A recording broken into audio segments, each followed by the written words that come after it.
Hey everyone, how's it going? Welcome to EMPP, and with me today I have Steve Meyer. Steve Meyer, so I haven't known Steve very long, but I met him through Lacey, my girlfriend. Yep. Actually, Steve's her boss. I am. He really is. So we got to be careful on this one. Make sure that we don't say anything I shouldn't say. Right? No, there's nothing that's going to be negative at all. Nothing. So, all positives. Lacey really respects you and likes you as a boss. She's done well for a long time. Longer than that. 7 years? Yeah. I can't remember. She just had an anniversary. Yeah. And I wrote it in her card, but I don't remember how many years. Like 7 years, I think. It's quite a few. Yeah, maybe 8. I don't know. Long time of putting up with me, I think. But she does good. I don't think she has to put up with you very much. No. But then that's where she's at tonight too. And instead, I've got our boss here, and we're drinking at our place here in Durant. So, thank you for coming on. My pleasure. Yep, I'm excited. I am too. And talk about some stuff and drink some whiskey. Drink some whiskey. Or scotch. Scotch, yes. So we got Glenlivet 12. We're rocking tonight. And as tradition on my podcast, I don't know if you've seen any of the episodes or anything like that. I have not yet, no. That's okay. No worries.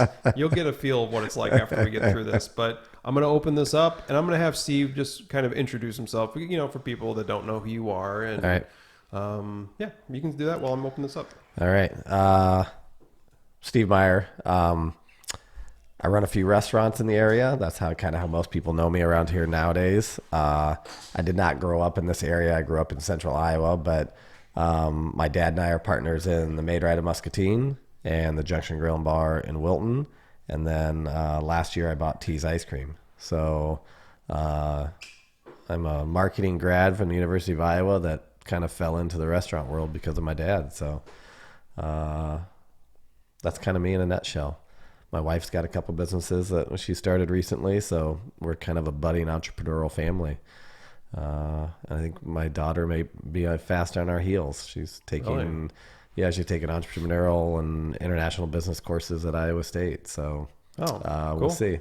Very cool. Yeah, big travelers and big believers in running your own show. So nice. Yeah. Well, and I know I haven't really asked Lacey a whole lot. I know you have Maid-Rite and Tees recently, and of course the Junction, and you did a pretty good job, it seems like, of outlining when that happened. So you and your dad on Maid-Rite then, before the Junction even happened? Yep. Okay. So in 97, I was a junior at Iowa at the time. My dad was mid-50s, had been a corporate guy his whole life. He's got his master's in accounting. He's got a CPA who's kind of a controller, CFO type of guy most of his career. Sure. Moved around a lot when I was a kid, lived kind of all over the Midwest, and hit his mid-50s and decided corporate world was not for him anymore. Sure. The Maid-Rites in Muscatine happened to be for sale, and that's where my mom and dad grew up. And my sister had actually moved to that area. None of us kids ever lived there. All my family lives there, but my sister had taken a job teaching in Muscatine. And so when the Maid-Rites came up, my dad was ready for his midlife crisis and bought the Maid-Rites, and he'd never even worked in a restaurant. Some people buy Corvettes, some people buy Maid-Rites. I joke with my buddies now, like I have friends that have these things called hobbies. Like, they have boats or motorcycles or whatever, and they go do those things all weekend long. And I think if I had free time, I'd probably just open another business. Yeah. Like, if I can't travel, like, 'cause you can't travel all the time with kids and, responsibilities. So if I can't do that, I'd rather like save my money and just open another business. I think that's going to be my hobby, opening businesses. That's pretty cool. One thing I just remember, we didn't put on our headphones. I'm going to prompt him to put that on because I realize it's kind of echoey a little bit in here. And I'm like, I didn't even put these on yet. So when you put this on, we've never done this on camera, but that's okay. It's my bad. So all you have to do is make sure your left ear is the one that has the cable. Yes. Yep. Just like that. Rocking the Sennheisers. And now. And your volume is right here. So if you need to turn that down or adjust it to where it's comfortable for you to listen, I'm adjusting my volume right here. I like it loud. I'm holding. Whoa. That's creepy. Yeah. You can turn it down if you need to. I might. Is that better? Yeah. We're all right. Hopefully I'm not overpowering you. No, it's good. Now it seems like we're more like we could blocked everything else out. Right. I feel like we should hold hands. Maybe not later. All right. Speaking of that, this is what'll fuel that. Yes. All right. Cheers. Thank you. Yeah, no problem. Okay, so you decided, after that you're in with your dad at Maid-Rite then, and that was in 97. I was still at school at the time. Graduated in 98, went back to the Des Moines area. I grew up, finished up high school around there, and kind of just screwed around for 6 months with my buddies, like high school friends. We were all done with college. I heard that. Yeah. That's all right. What's that noise? Something's growing inside my neck. I don't know. Yeah.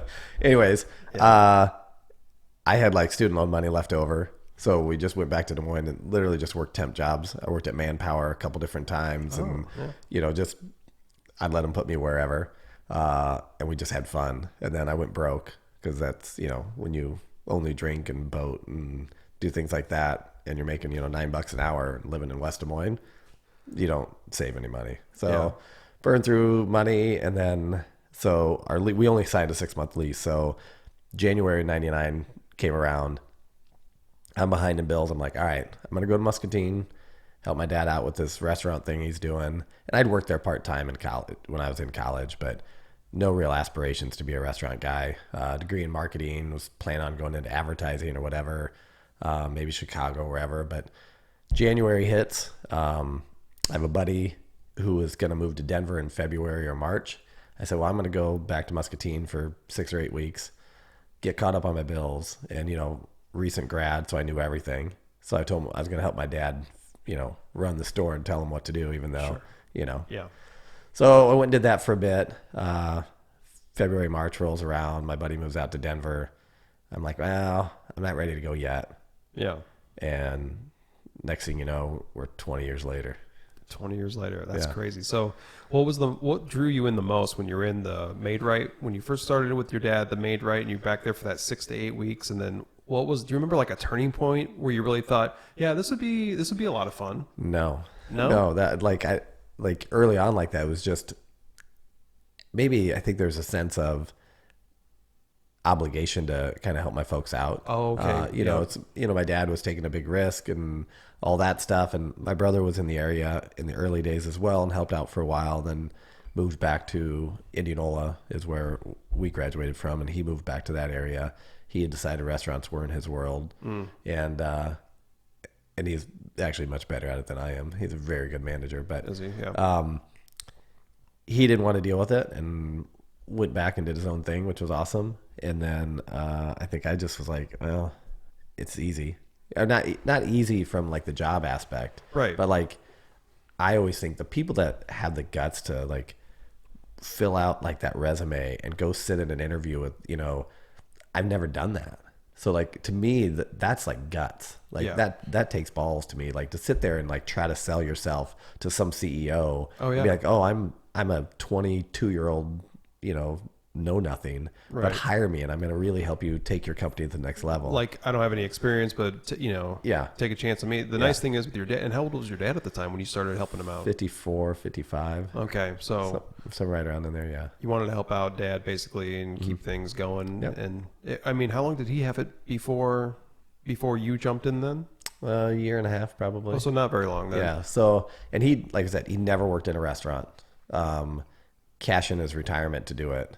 So, it was... He did. Yeah. And, big risk then. Yeah. And we moved all the time. So like my dad, for being an accountant, he's got very interesting philosophies on money management. Mm-hmm. He's very good at it on the business side, on the personal side. He never thought he'd pay off a house. He never believed that was like an option.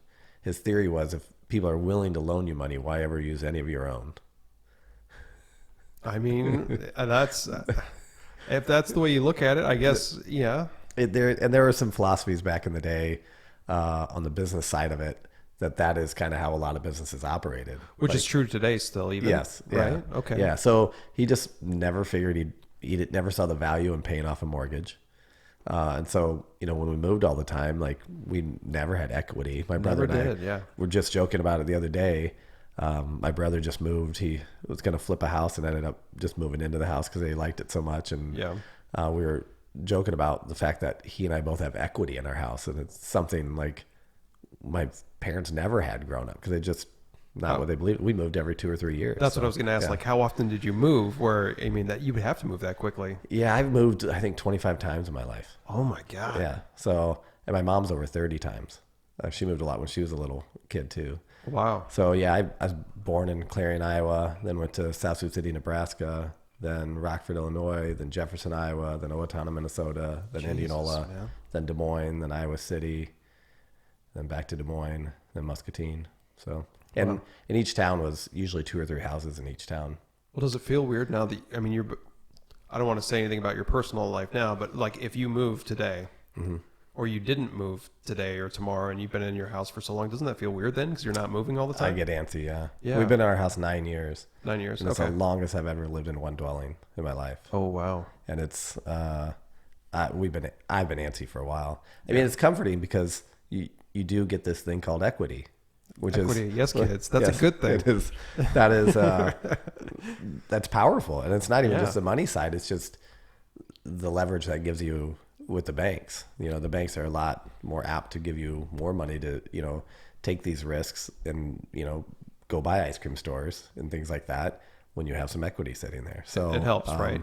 Yeah. Yeah. And I'm really lucky. We got a lot of our equity from sweat equity, which was actually more from my wife and my father-in-law, because we buy houses that were projects, and my wife can do drywall and tile and all that stuff. No like she's kidding. killer. Yeah, she's awesome. And that's what my father-in-law can do. And so on their backs, essentially, we got to gain this equity because we'd buy a house for, you know, one amount and we'd sell it for more and, you know, turn that into the next one. And, you know, Yeah, I mean, the goal is, especially, you know, you got to make that equity. Thankfully, that's been the case with me. This is my second house that I bought, and I'm already in a equity position less than, you know, so that's a good feling for me. Yeah. Because you never know. I mean, I might lose my job tomorrow, and at McDonald's, by the way. Yes. making it great. Nick. Whatever this, I don't even know what the slogan is. I'm loving it. I don't know. It's all of them. It's all of them. I mean, Right. nobody wants to like McDonald's. Right. But we all do. I mean, you're in a pinch. You got a young kid who needs a birthday place to hang out at the play place. Maybe it works. I don't know. They're double cheeseburgers sometimes. They just call to me. And they have the best Coke in the world. Because it's fountain. Yeah, it's fountain. I think they mix it different. So I think it's got maybe more sugar, if that's possible. Right. But yeah, it's like, I mean, it's the good Coke. It's the good Coke. It's yeah. the good Coke. Yeah. It's the Coke you want to drink when you're hungover the next morning. If you're going to get breakfast somewhere. Yeah. That's good for me. Yeah, that's how I look at it. Yeah. I dated a girl for a while in college that she had to have McDonald's.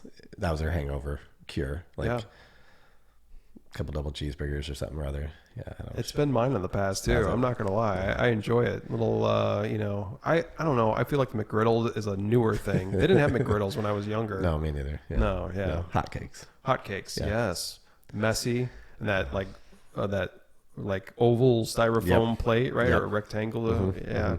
My grandparents loved that. So, all right. So we've got Made Right. You're in. You're locked in. Yep. And you're. Yeah. Well, Sort of, Yeah. but you're like mentally, you're doing this. You're helping out, right? It's still not even then yet. Really? So I didn't really buy into it mentally till after we started the junction. I think I was always just kind of like, I'll do this till I can figure out what I want to do with my life. Okay. And so I did it for a couple years. So started full time in '99. In '01 I left. So things have been going fine, but '01 was kind of a weird year. I'd been dating a girl for a while. We split up. And there's just a lot of things changing. And I was just like, what am I doing? Am I really going to sit and like scoop loose meat sandwiches for my life? Like that's what I'm going to do. And not that it was horrible, but you know, I spent a decent amount of money on getting a college education. And Sure. I mean, I was lucky enough. My parents did pay for half of my college, but I had to pay for the other half. And I had, you know, 20 grand in loans floating over my head that I'm like, you know, in the early days I was making $9 an hour, you know, so it wasn't a ton. And I was running the one store for my dad. You know, we had 2 stores for a little while there, and, you know, making nine and a quarter an hour, working 6 days a week. And I was like, is this really what I want to do? Right. But I was bartending one night a week. So it turned out one of my good friends was working at Central College in Pella, Iowa. and he had taken a position at a college in Wales. So in '01, he took off and went to Wales. That girl I'd been seeing, we'd split up and we were still friends, but she was going to study abroad in France. I had another friend that was living in Ireland. I had a friend's roommate from college that was from the Netherlands. And so I'd met a girl that was an exchange student in Muscatine who was living outside Munich, Germany. So there's just all these things kind of lining up. And so when I'd been working, I could live on, when I was running the store for my dad, I didn't want to live at home, but I'm cheap or frugal. Frugal. Frugal, yeah. Right, yeah. So frugal. We had a shed behind one of the restaurants, like a metal building with no windows. And I turned it into an apartment. Did you? And my bedroom was a walk-in cooler, like an old, 12 by 14 walk-in cooler. Yeah. And so, I renovated that into an apartment and lived there so I wouldn't have to pay rent. All the utilities went through the restaurant.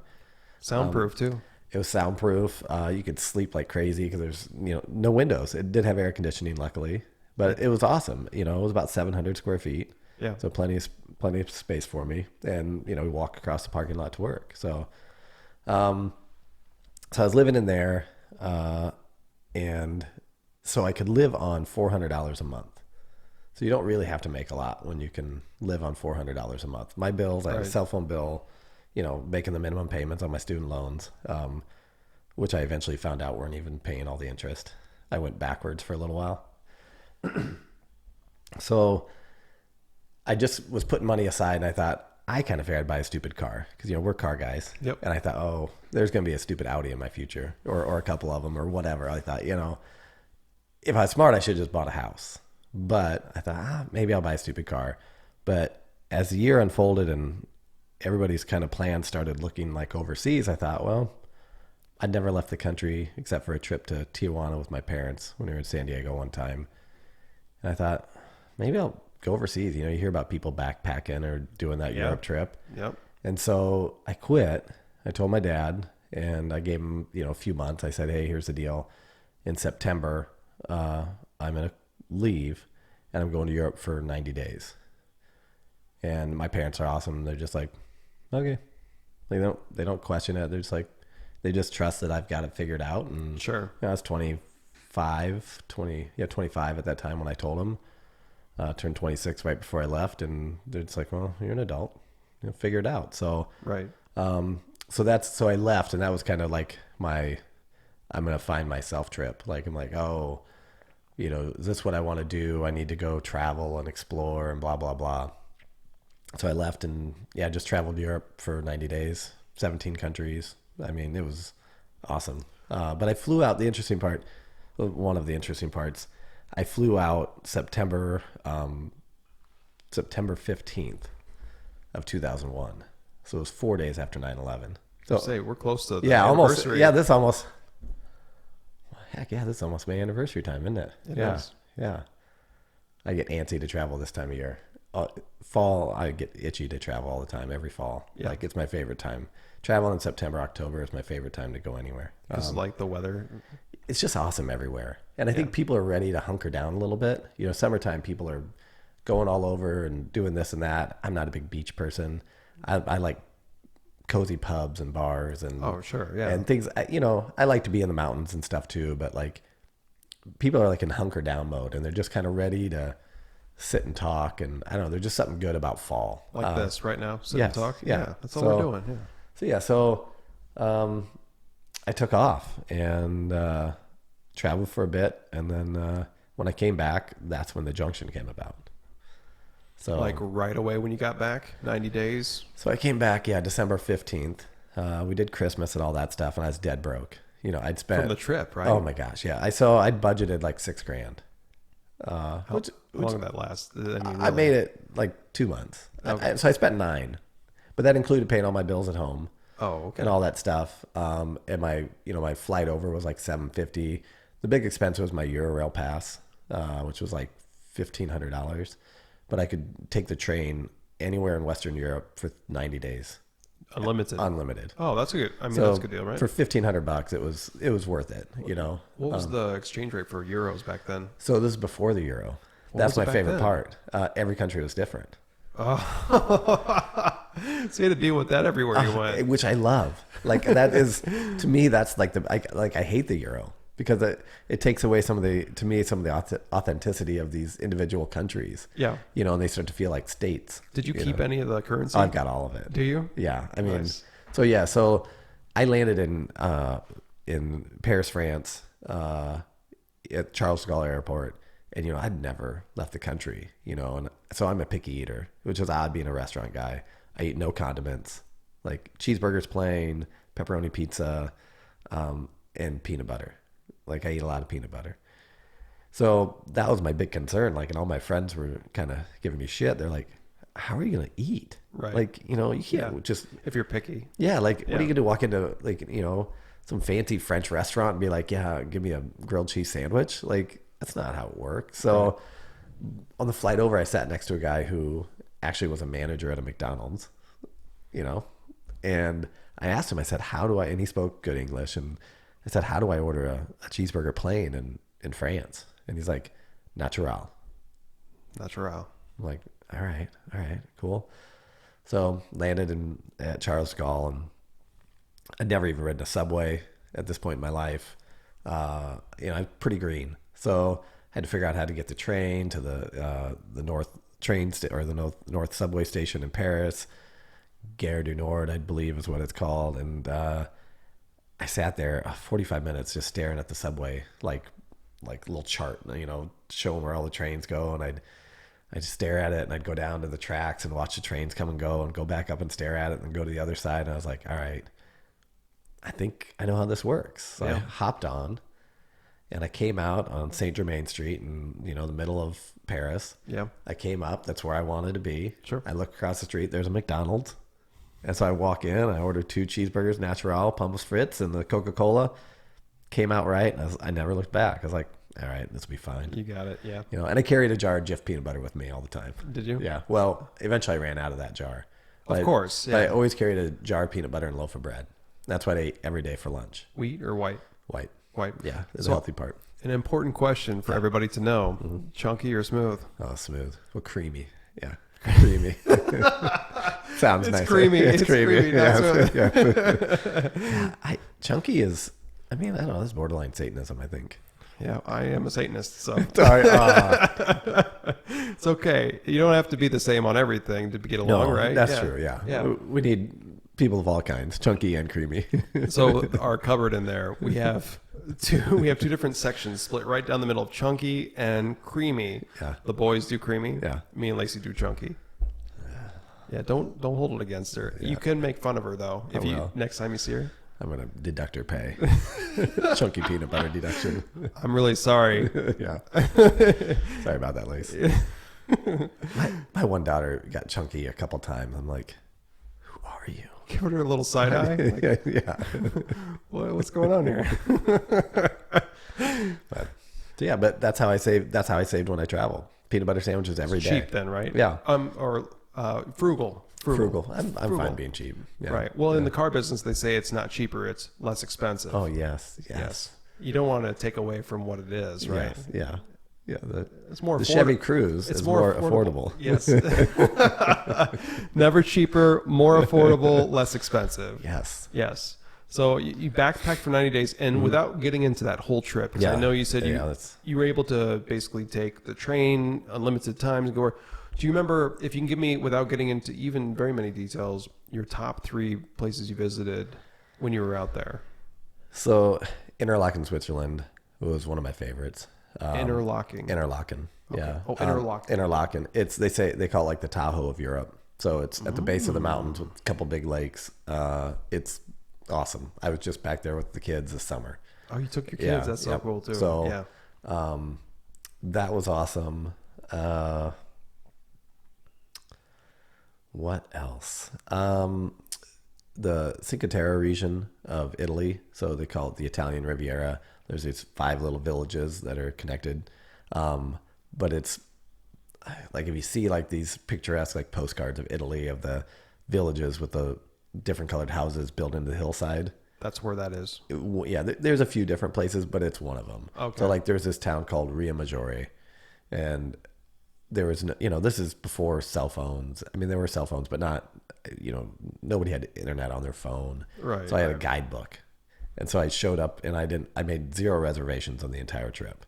I just show up in a town and try to find a place to sleep. And so in this little town of Rio Maggiore,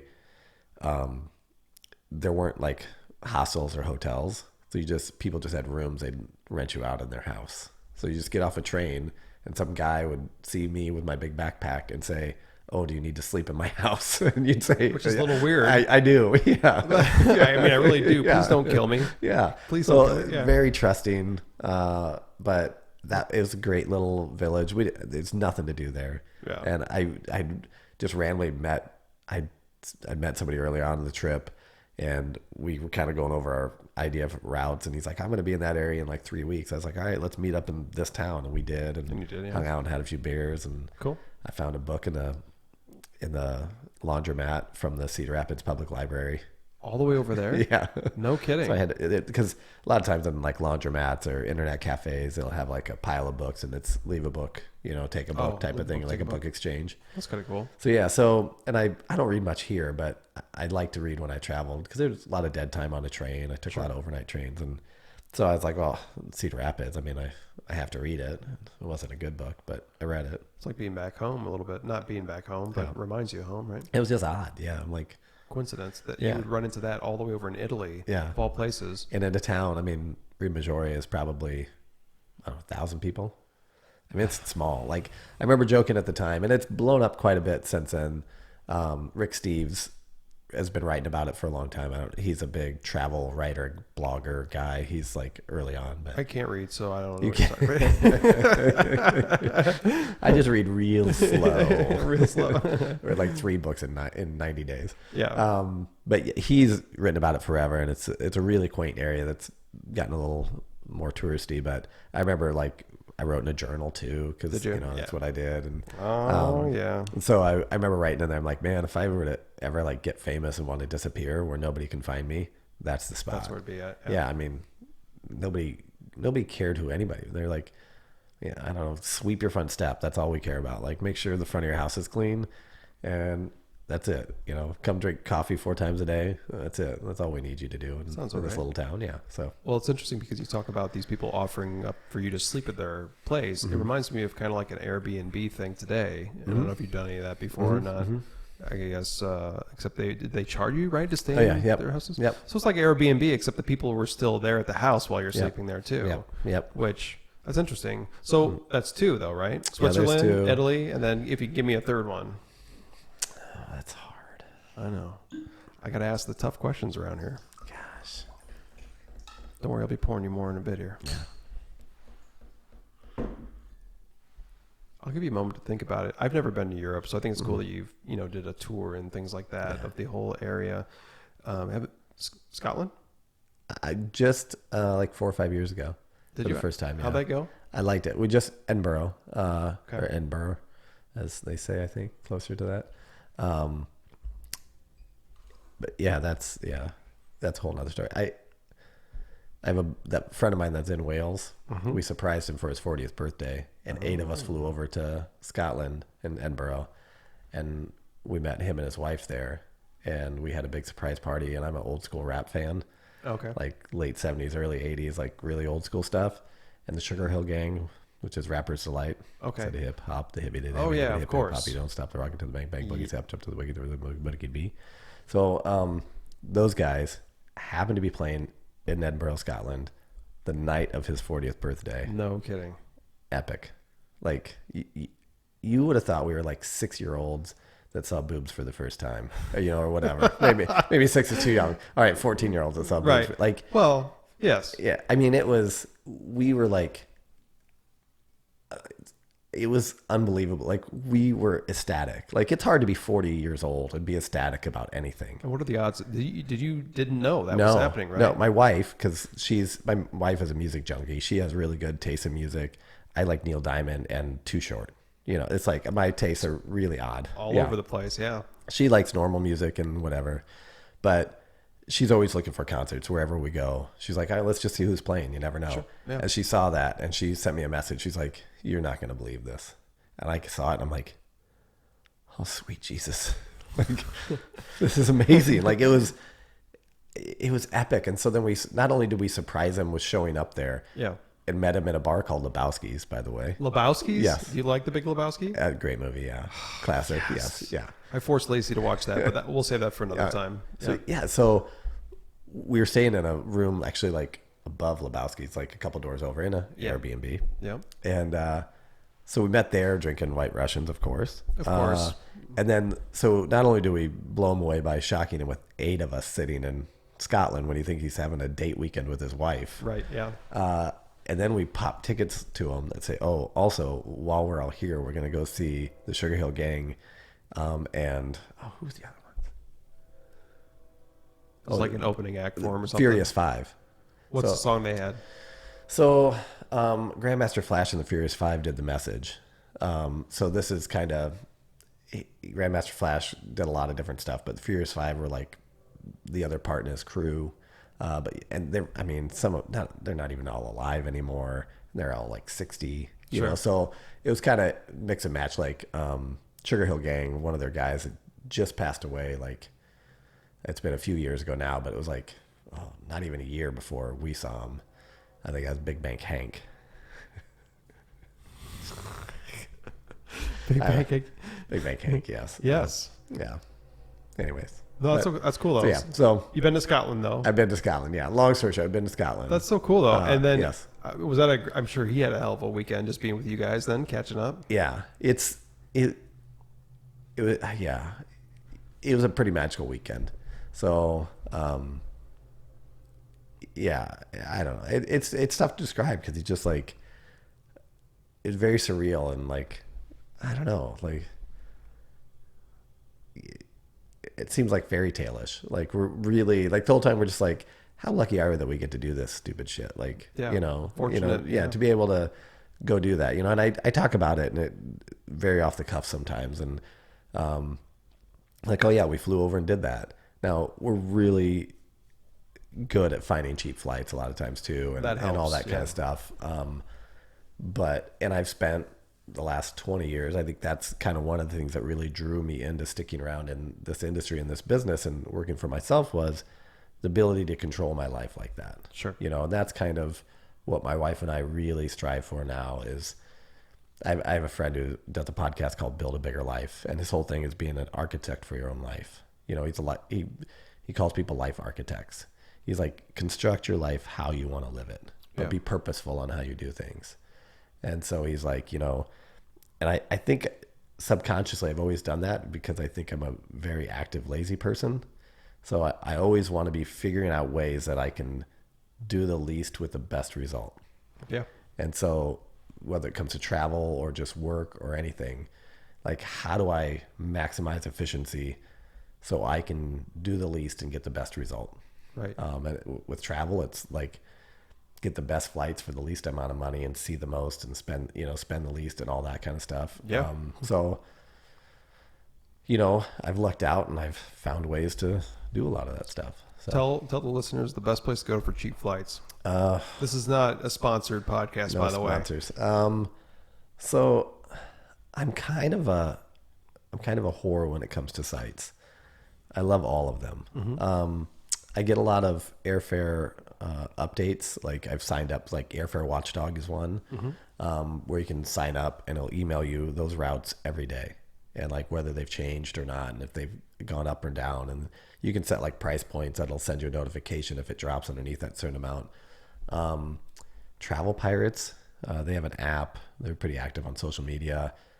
They're pretty amazing at finding some crazy deals, but they're really, really like particular deals. Mm-hmm. So like you can go to Bali for $300 if you can leave from Atlanta on this day, which happens to be 4 days from now. Yeah. And spend 3 weeks there, so it's hard to make them happen. But sometimes what it'll do is it'll kind of key you off as to some sales that they have going on.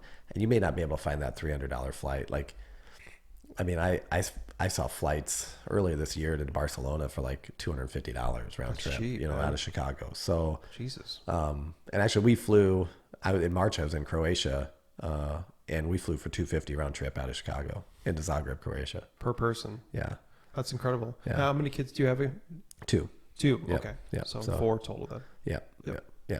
So, yeah, it was, so that's, I mean, when you can find those deals, but there again, having a flexible schedule is awesome. Not everybody can fly on a Wednesday and come back on a Wednesday because it wastes too much vacation time. And right. Yep. So, so this is what blows my mind too, is that you have, you're active in, and you own and active in Made Right, the Junction, which we haven't really gotten to yet, which is a bar in Wilton, Iowa, which we'll talk about. And then as of recently, Tees. So you have these 3 businesses. Like, I like staying busy. I love staying busy, whether it's music. I'm pointing off camera to my guitars and stuff like that. And my cameras are hobbies, and this is hobbies. I love staying busy.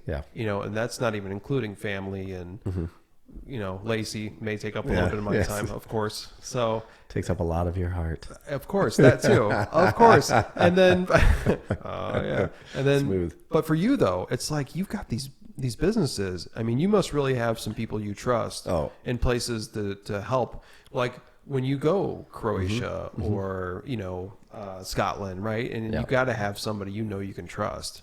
Yeah. I mean, I couldn't do any of it. I mean, I've got great managers, great employees. When you have long-term employees like Lacey, and she doesn't work for us for a lot, but she, I know when she's there, she's looking out for, the best of what we want out of the company and things like that. So so I'm lucky. I've got, like at Made Right, my manager's been with me 13 years. I've got several other people that have been there 5+ years. So yeah, without those people, I've got nothing. And so we just, I just try as often as I can to make them feel appreciated. And it's hard to do, I mean, I think for a few reasons. I just always think I can be better at anything, and bottom line is when shit goes wrong at any of the restaurants, it's my fault. Because you're the owner. Yeah, you're the person that's at the top, right? I either didn't train somebody right, or whatever it is, or didn't, manage my managers properly enough that they can train right, or it's all my fault. I mean, that's life. So I'm really lucky that, over these years, I just have tried to empower them to be able to make smart decisions. And also you just kind of have to let go a little bit. Your gut has to be, I mean, you must have a really good judge of character and gut, I'm sure, feeling towards some of these people that you trust. A lot of trial and error. Is it a lot of trial and error? What I'm learning more and more is the better the interview, the worse the employee. Which doesn't seem to make sense, but where they're that polished, they've done too many interviews. Yeah. Oh, okay. I think. Yeah. I don't know if that's what it is or what, but it could be. Yeah. I mean, like, we've had some great guys that have worked for me at, all the different places. And I mean, you look at like Jordan, who worked for us at the Junction. Right. He was awesome. He's passed away. It's been a long year for us there. Right. But his girlfriend messaged me through, like, I put an ad on Craigslist looking for a kitchen guy, and his girlfriend messaged me. And usually that's like a red flag for me. I'm like, somebody can't even message me themselves. They got to have their girlfriend be like, hey, my boyfriend's looking for a job. Will you interview him? I'm like, dude, you can't even send your own text message. Exactly. Yeah. Things ain't going to work out. Right. But sometimes you just think, all right, let's talk to the guy. And I mean, he killed it. I mean, he was awesome. I mean, he crushed it for, he worked for us for 4 years before he passed away. And it was awesome. And, we joked about it later on. He's like, if you'd seen me 2 days before the interview, he's like, hair was scraggly and a beard he hadn't shaved in forever and hadn't showered in a few days. He's like, I looked like a homeless man. Oh, yeah. And he got cleaned up and came and, he was transitioning in his life. He was, at that point, he was in his late 20s. Mm-hmm. He'd been cooking for, since he was 15, 16, and, and he was just ready to take something serious. Sure. You can only do $9 an hour cook jobs for so long. And eventually you're like, all right, shit or get off the pot. It's time. So McDonald's. Yes. Sorry for the recurring McDonald's joke. Yeah. So he was just ready to take it serious, and he crushed it. He was awesome. That's good. And he was one. What I really like out of people is people who say, "Hey, I'm willing, this is what I'm going to do. Mm-hmm. I'm going to work hard because I want to. I hope you reward me. I hope you recognize it, And so he was one of those people. What I don't like is people say, hey, if you paid me more, I'd work harder. And you get a lot of that. People are like, of course, if you made me manager, I'd pay attention to all that. I'm like, right. I make people managers who show me, the drive to get there. And that was Jordan in a nutshell. He just kept, saying, I'll do this. I'll push harder. I'll do this. I'll create this. And as a good owner, you recognize and see this. Yep. And hear about it from other managers and employees. Yep. And I failed at it. I mean, there's people, I've lost good ones because I didn't recognize them and things like that. And, I see them go on and prosper somewhere else. I'm like, I'll be damned. Well, you're learning too. I think you said earlier, it's trial and error. Yep. It's like anything else. It doesn't matter what you're doing in life. There's trial and error. Mm-hmm. But so I was going to mention too, the hat, is that a Jordan tribute too? This one is not. No. That's you personally? Yeah. Okay. Yeah. What was his teams again? So I don't know him as well as like, some others would. And then I know he had a lot, but I guess. So let's see. Detroit, the Detroit Lions the Jets. Was it the Jets or the Eagles or something like that? Jets. Oh, what did he? I don't know. Oh, now I'm failing. I'm not a fan of. It was Jets because he had the Jets tattoo on his neck. That's what it was. Yeah. Yep. But he liked Detroit a lot too because he went up, or maybe that was That's okay. I'm just curious. I couldn't remember if this was part of that or not. I do. I've got a different old school Dodgers hat that he bought for me. He did. But he just loved hats. I mean, right. I think he had 200 some hats when he passed away. So yeah. Rest in peace, though. Yes. Yeah. I hope he lived it to the fullest. That is for sure. That's the way he did it. He's like, all right. He's like, I'm going to live my life. And when it's done, it's done, I think. So I really didn't know him, but I remember hanging out and seeing Lacey early on when I would stop out to see her, at the junction. Mm-hmm. And I remember seeing him and stuff like that. And she always had positive things about the foods he would make and come up with and creative, mm-hmm. and they were so good. Mm-hmm. And his palate was unbelievable. He's one like, I almost feel bad when people give me like a good scotch because, people are like, oh, this one's peaty, with a little oakiness or, whatever, I don't have that kind of palate. That's okay. This one is not peaty. It's not smoky. This is a Speyside. I really don't want to bore him to death, but is this drinkable? It's delicious, yeah. Is it Speyside? It's Speyside. I hung out with a girl from Speyside last night. Did you really? Yes, that's where she's from, yep. Okay. Catherine is her name. Actually, we joked about that I was doing this podcast today and that I'd be drinking scotch. And her husband, I've known, he's a Muscatine guy. Okay. And he's like, he's like, oh, say these words, peaty, whatever. And I've got a good friend that is a big scotch drinker, so he's kind of embedded in my head some of the terminology. Sure. But yeah, he's like, oh, she's from Speyside. He's like, make sure you bring that up. And I was like, Bayside, like Baywatch? He's like, no, Speyside. Yeah.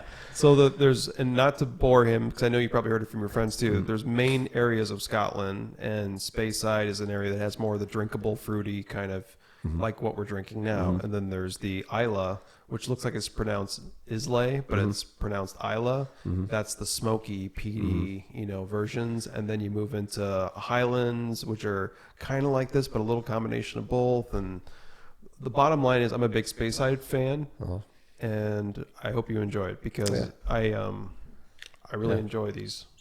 Also, it's better for me, and I gave Steve a hard time recently when I was... Oh, no, hold on a second there.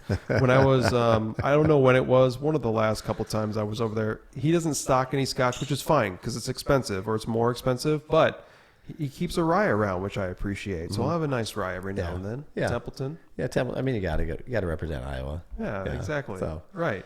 Yeah, I should keep, but you're about the only one, especially that wants like a single malt. I know. Yeah. That's just it. It's like if you stock it, you can charge more.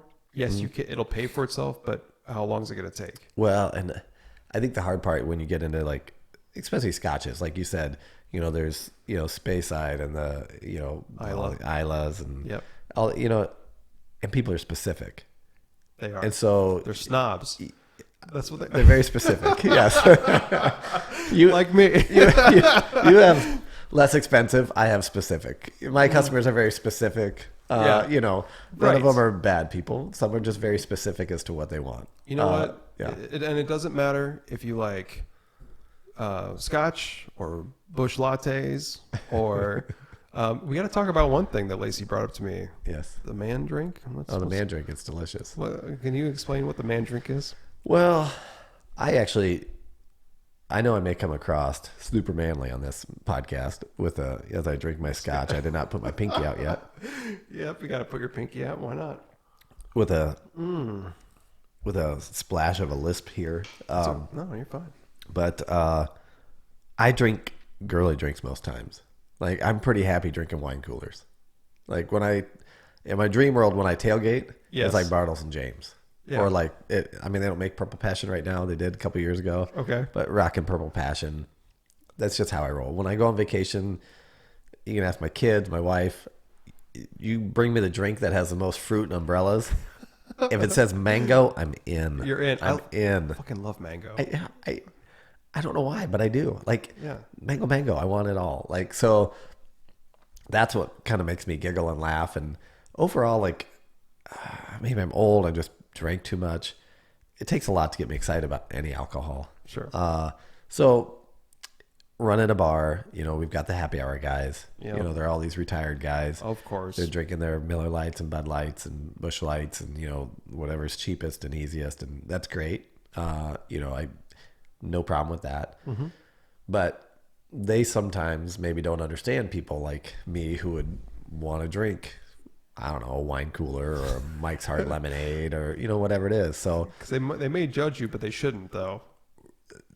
Right. But, I just think whatever. If they got to make fun of somebody, bring it on. They're still giving me money. Exactly. Everybody likes what everybody likes. So the biggest thing sometimes with these Scotch drinkers, the snobby, it's got to be this area, it's got to be this area.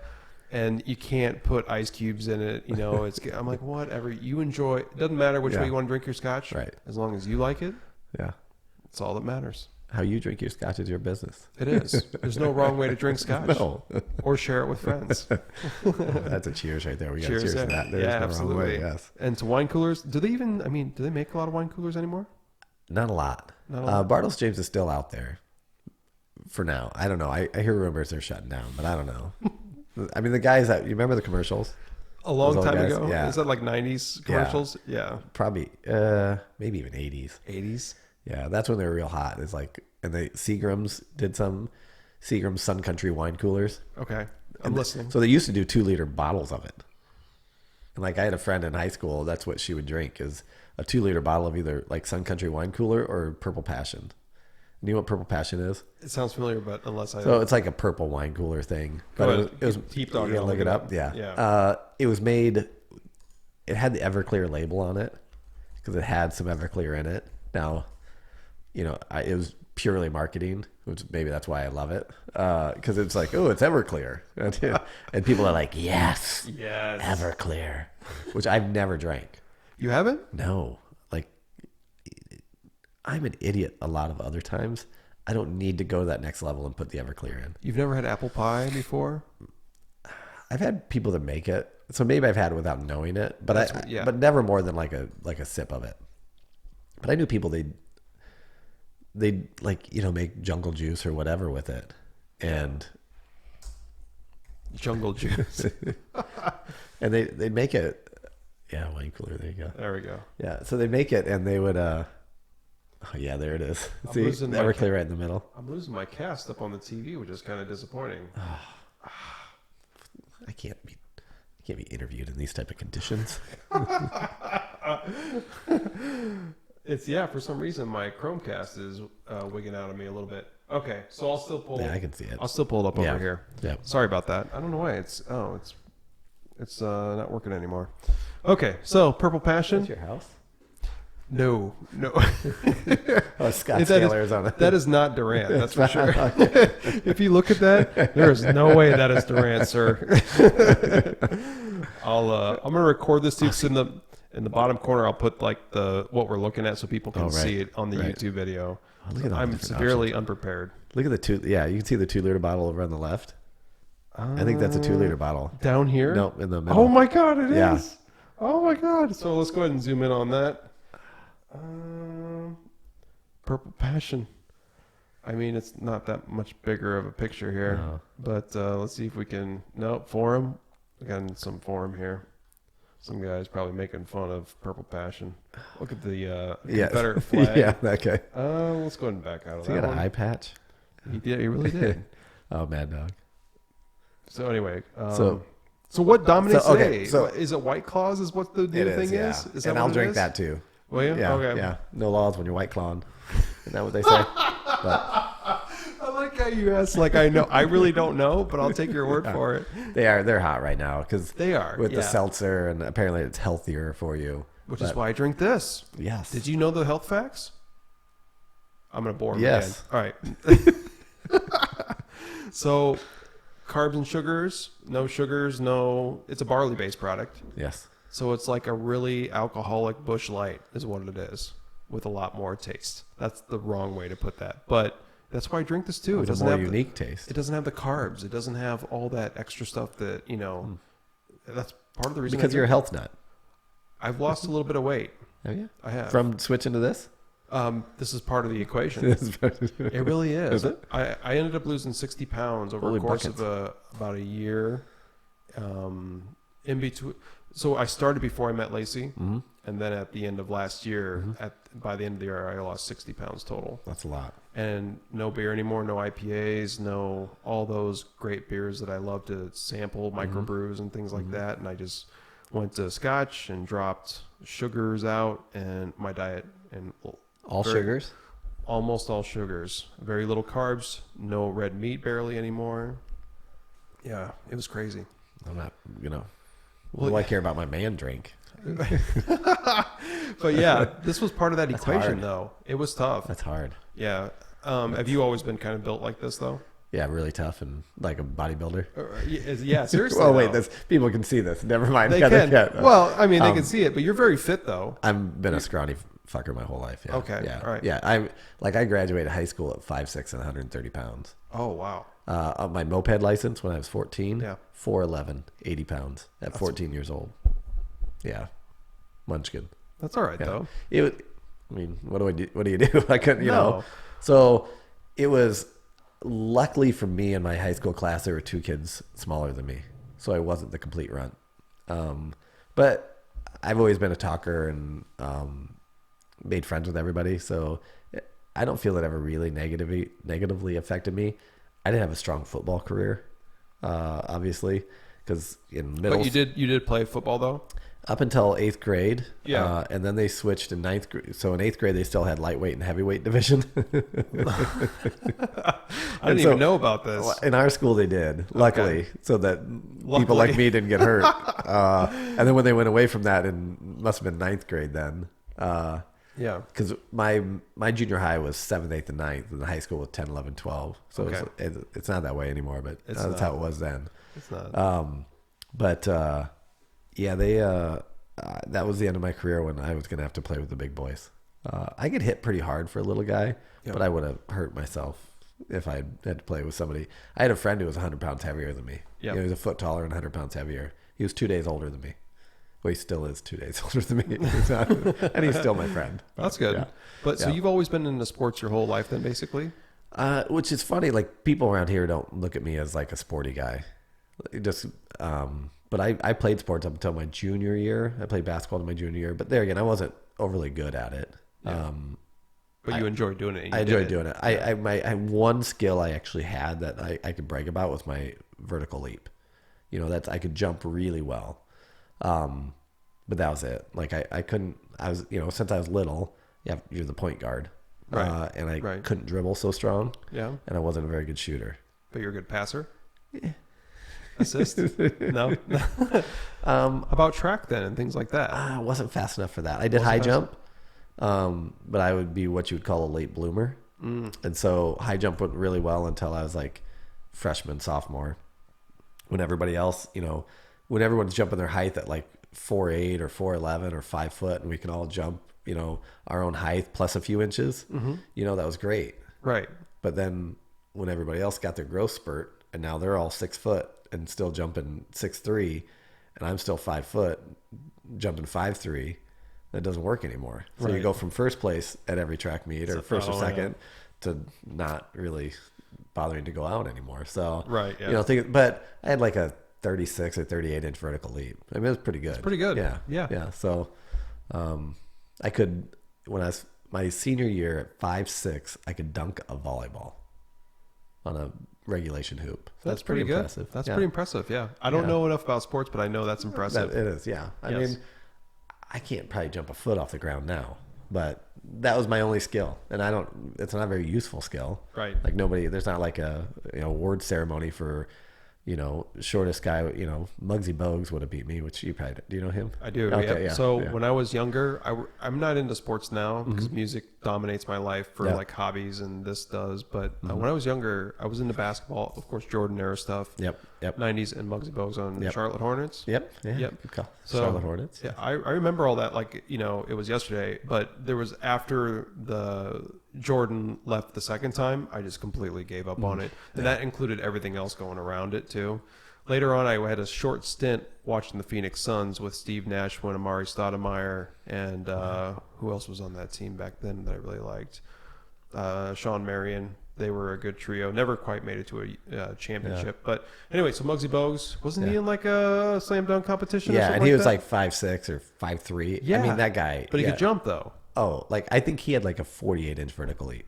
Oh, Which, when man. you sit and think of that, like, I mean, your desk is probably 30 inches off the ground. Probably. So imagine somebody getting their feet this high in the air. That's crazy. It's absurd. That's crazy. Yeah. That's like I need a trampoline to get anywhere close to that. Yeah, it's insane. Like, yeah, I don't know, but so that was my one skill, and I played baseball up until my junior year as well. Okay. Which I really liked. But my attention span, as is probably being gathered by this interview, hops all over the place. So it's hard to hit a baseball when you can't look at it long enough. Like, if attention span is a thing, video games? nope. Not video games. Though. Galaga and Miss Pac-Man. Okay, word. Like old school. Word. Yeah, Word. yeah. Yep. Arcade. But like, Yeah. I only like the real ones. Like, Arcade games. well, no, just those two real ones. Like, well, Miss Pac-Man's okay. got to have the turbo chip, which was a little thing they had in them. But they've got these like reproduction ones now, They do. Yep. and the scoring's close to the same, but the free guys are a little bit different. It's all just a hair different, and most people don't care. But they make me mad. So do you remember tabletop arcade games? Mm-hmm. They had Galaga. I feel like was it Galaga or I feel like the Muscatine, the Pizza Hut in Muscatine when I was a young kid had the tabletop sit down like arcade game when you walked in. and you Cocktail went- table. Cocktail table, Yep. glass top. Yep. Right. Yep. Of course, there was really no cocktails at Pizza Hut back then, but. No. Delicious Coca-Cola. So if you like, I know you don't get into video games, but you like maybe some arcade games like that. Is that fair to say or not? Just those two. I would say if you've ever been to if you heard of I've been analog. Yep. Yeah, Yep. okay, It's good. fun. Like, and Pinball? it's okay. Okay. Yeah. All right. Somehow those two. Well, I know why those two. Miss Pac-Man. I remember it like as an arcade and Galaga when I was young, like in Jefferson. There's an old school arcade back in the day, and then there was an arcade game when I lived in Indianola at this little steak supper club thing that we'd go to, or a little bar and grill that my sister worked at in our town, and we'd go there on Friday nights with my parents, and so I'd sit and play that game, and so like they'd sit and do their talking, and I'd shove quarters into that. Yep. So that's how those two. It was just more convenient that those were the ones that were around. So and maybe those are the only ones I'm good at. So I just don't want to play anything I'm not good at. When you were at analog, what'd you play? I played those. I did a couple pinball because pinball's fun, but I'm not good at it. Neither am I, but it's fun, especially when you have some drinks there, which they have a good selection of. do. Yeah. Drafts there. Have you ever played the game Tapper before? Yes, actually, they have that at Bridgeside. Oh, down they in had Muscatine. Well, they had an analog arcade when I was there last too. Oh, did in they? Davenport. Yeah. And you know what the great thing about the Tapper they had there? It's the original Budweiser sponsored one. Yes. Yep. So I don't know if you know the story behind that, but No. Budweiser sponsored the original Tapper game, which was you're basically serving drinks to bars, Yeah, bar slide patrons. slide it down the bar. And what happened was there was some stink about it at some point, probably in the 80s, and that, enough pissed off parents probably said, "Oh, this isn't right. You got alcohol." Mad. Yeah. And then they just changed it to just regular tapper instead of Budweiser tapper or whatever it was. Yeah. Yeah. Bridgeside and Muscatine had like an original one. They did. Yeah. Okay. Yeah. I don't know if it's still there because I think they bought it. And I played it, and I was there with a buddy of mine who is an old school guy. He just likes old school things. Sure. And he's not a video game guy at all. Yeah. But then he's like, tapper. He's like, Yeah. that's legit. And I'm is. like, what is it? And he's like, watch this. And I'm like, yep, I'm That's in. Yeah. Like, I would play that one. Like, Yeah. I'm not gonna lie. I looked for it on eBay because I thought, did you maybe I really? need one for the junction. Yes. God, they're like I would- $4,000. Oh yeah. Because They're not that funny. well, was it the original Budweiser ones or the later ones? I don't even know. I don't know if I looked that close. I feel like those Budweiser ones have got to be pulling in all kinds of money now. So can I throw something else your way? Yeah. A hockey fan at all? No. Neither am I. But you know what I really love? Super Checks. Have you ever heard of Super Checks? No. Bubble hockey. So bubble hockey's like foosball, but instead on both sides you have handles for controlling the hockey players, and it's got a big bubble around it. I remember seeing it. Yes. Games. Yeah. That's fun. Oh, it's I've never played it. awesome. It's I've never seen it. Do you like foosball? I do, but I don't like proper rule foosball.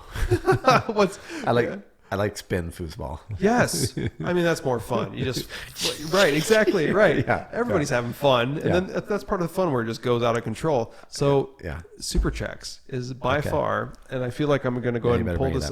I have to. Here we go.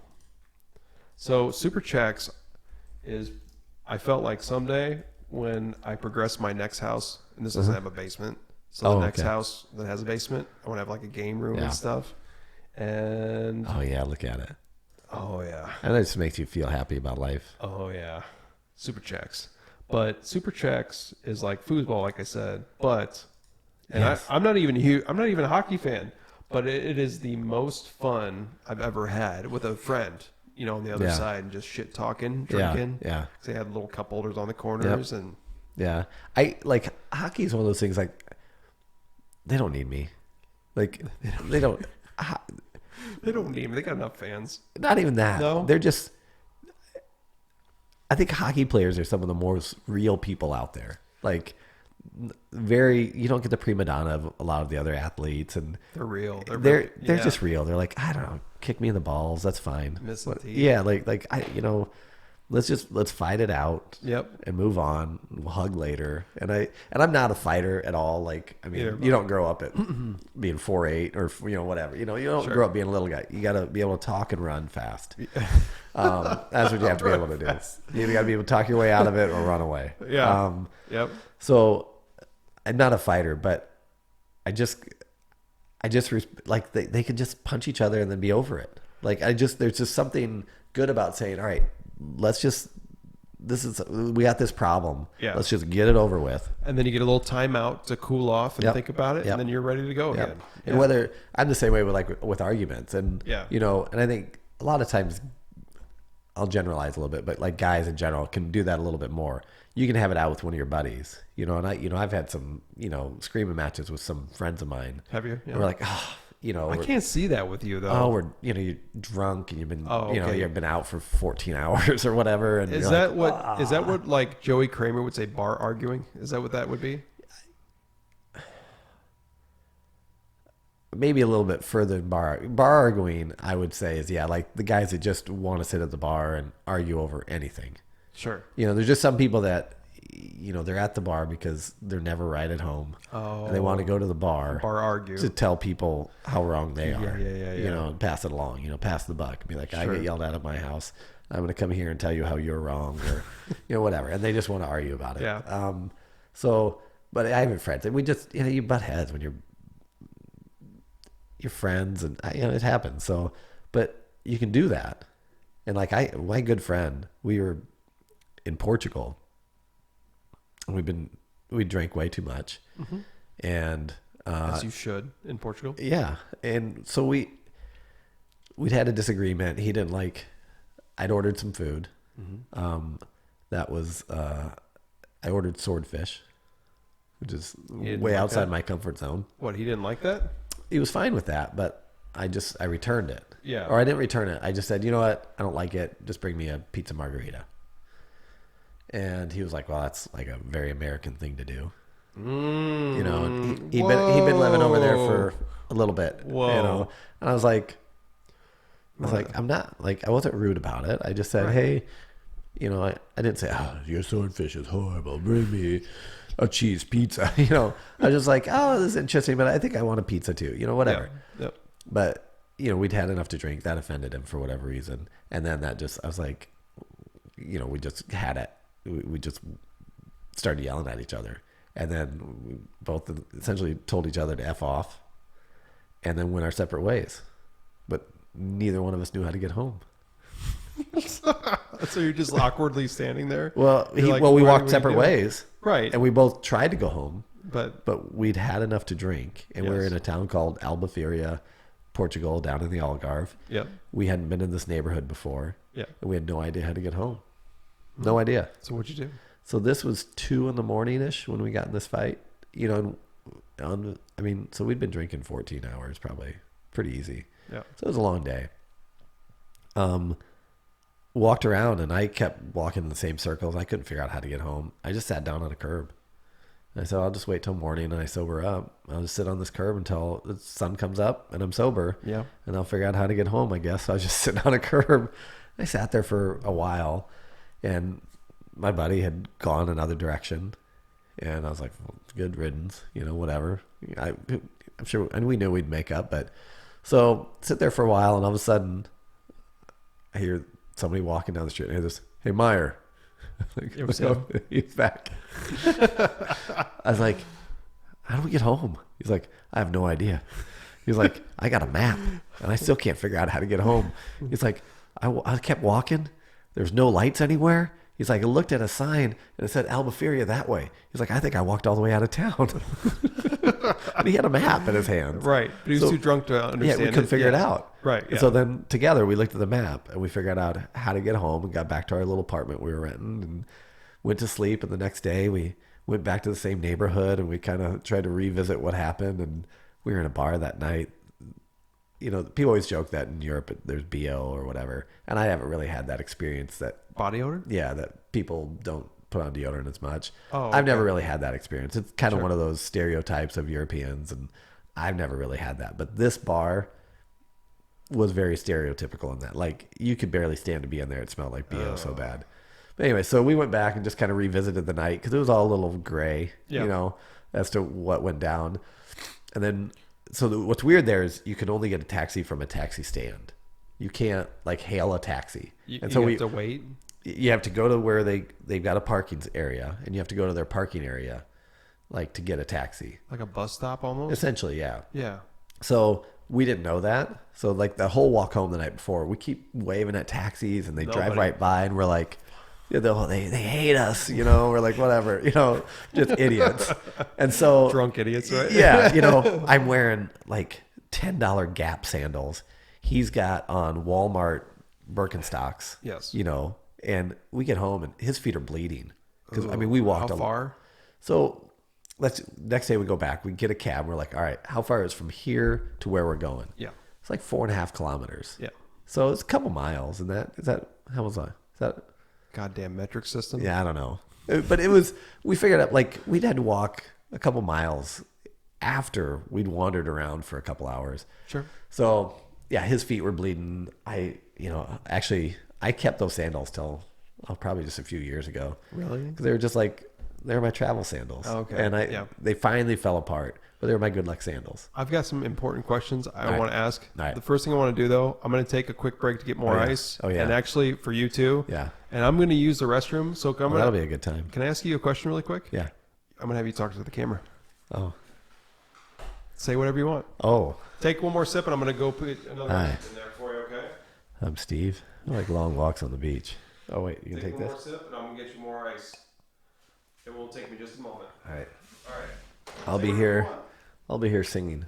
There you go. Hey, do me a favor. Let's talk about the transition, about the junction. Oh, the transition to the junction. Yes. So, actually, should I actually explain what the man drink was? Because we detoured. The man drink, as I sit at the bar with all my old timer happy hour guys that are awesome, I decided I'd create a drink called the man drink. So it would make me feel more manly about drinking peach schnapps and lemonade. So that's really all it is peach schnapps and lemonade. Really good on a hot summer afternoon. So I highly recommend it. I call it the man drink just to try to save face with all my old timers at the bar. So we got that covered. Transition to the Junction. Come back from my trip to Europe. Broke as a joke. And at that point, my dad was kind of, we'd had the restaurant, or we'd had Made Right for 4 years.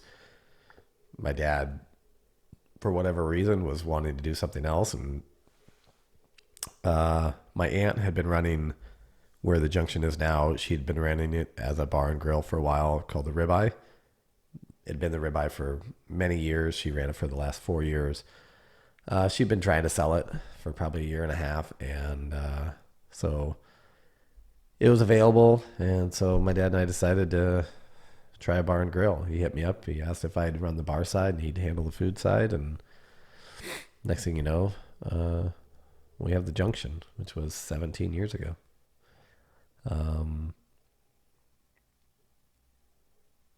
17 years of bliss, pure bliss.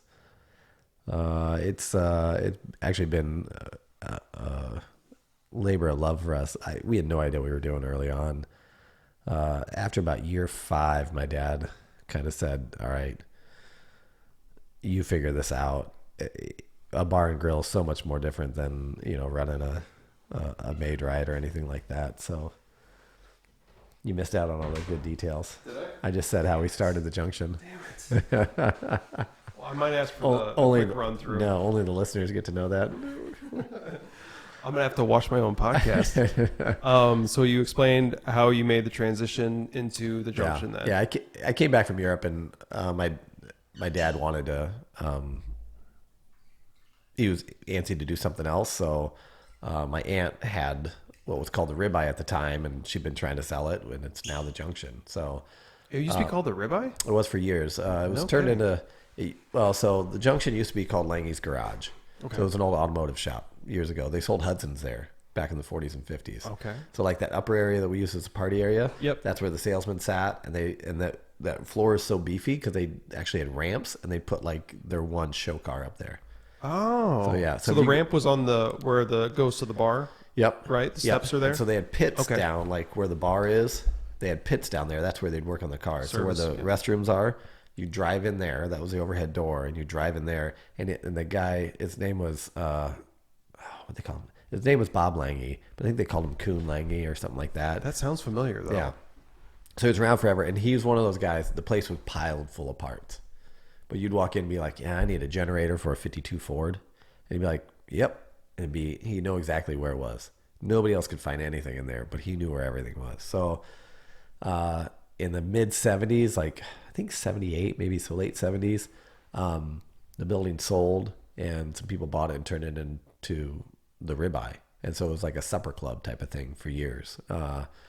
Changed hands probably half a dozen times. My aunt ended up with it she ran it as a Ribeye for about 4 years.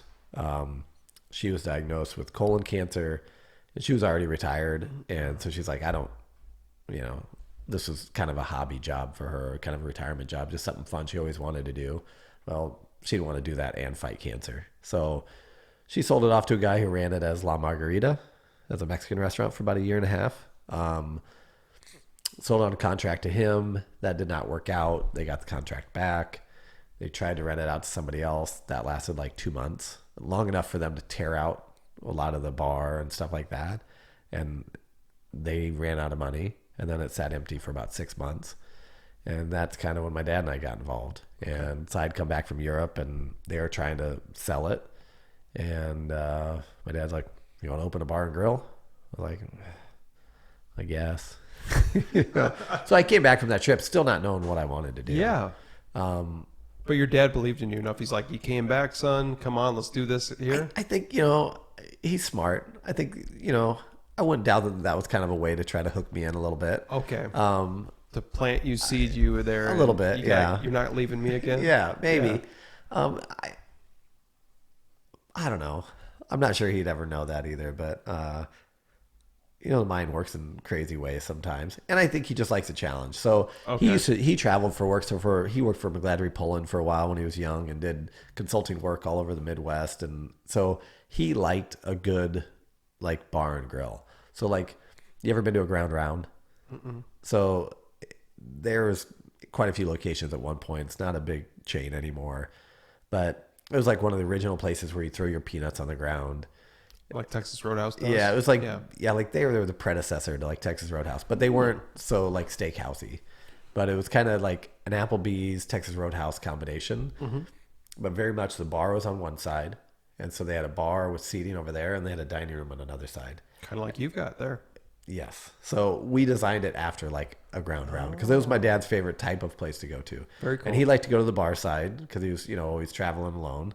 And so he'd sit and talk to the bartender, and, it's just kind of that era of when people traveled for work. They'd go to a bar like that and they'd talk to each other or whatever. And that's just what he liked. And he liked, they all had horseshoe bars. And that's why we have, a horseshoe bar. Yep. Because when you've got an intimate crowd, it stimulates conversation. Because you're looking across, right? Yep. It's hard as a bartender because you always have your back to somebody, which is unfortunate. But for conversation, you can talk to the person across the way. And so, and you're, it's hard when you're sitting on a long straight bar, somebody's 4 people down. It's hard to have that conversation. I never thought of this until he brought it up. Now I think back at all the bars I played at, because I play, as you already probably know, I play in bands and stuff at many bars.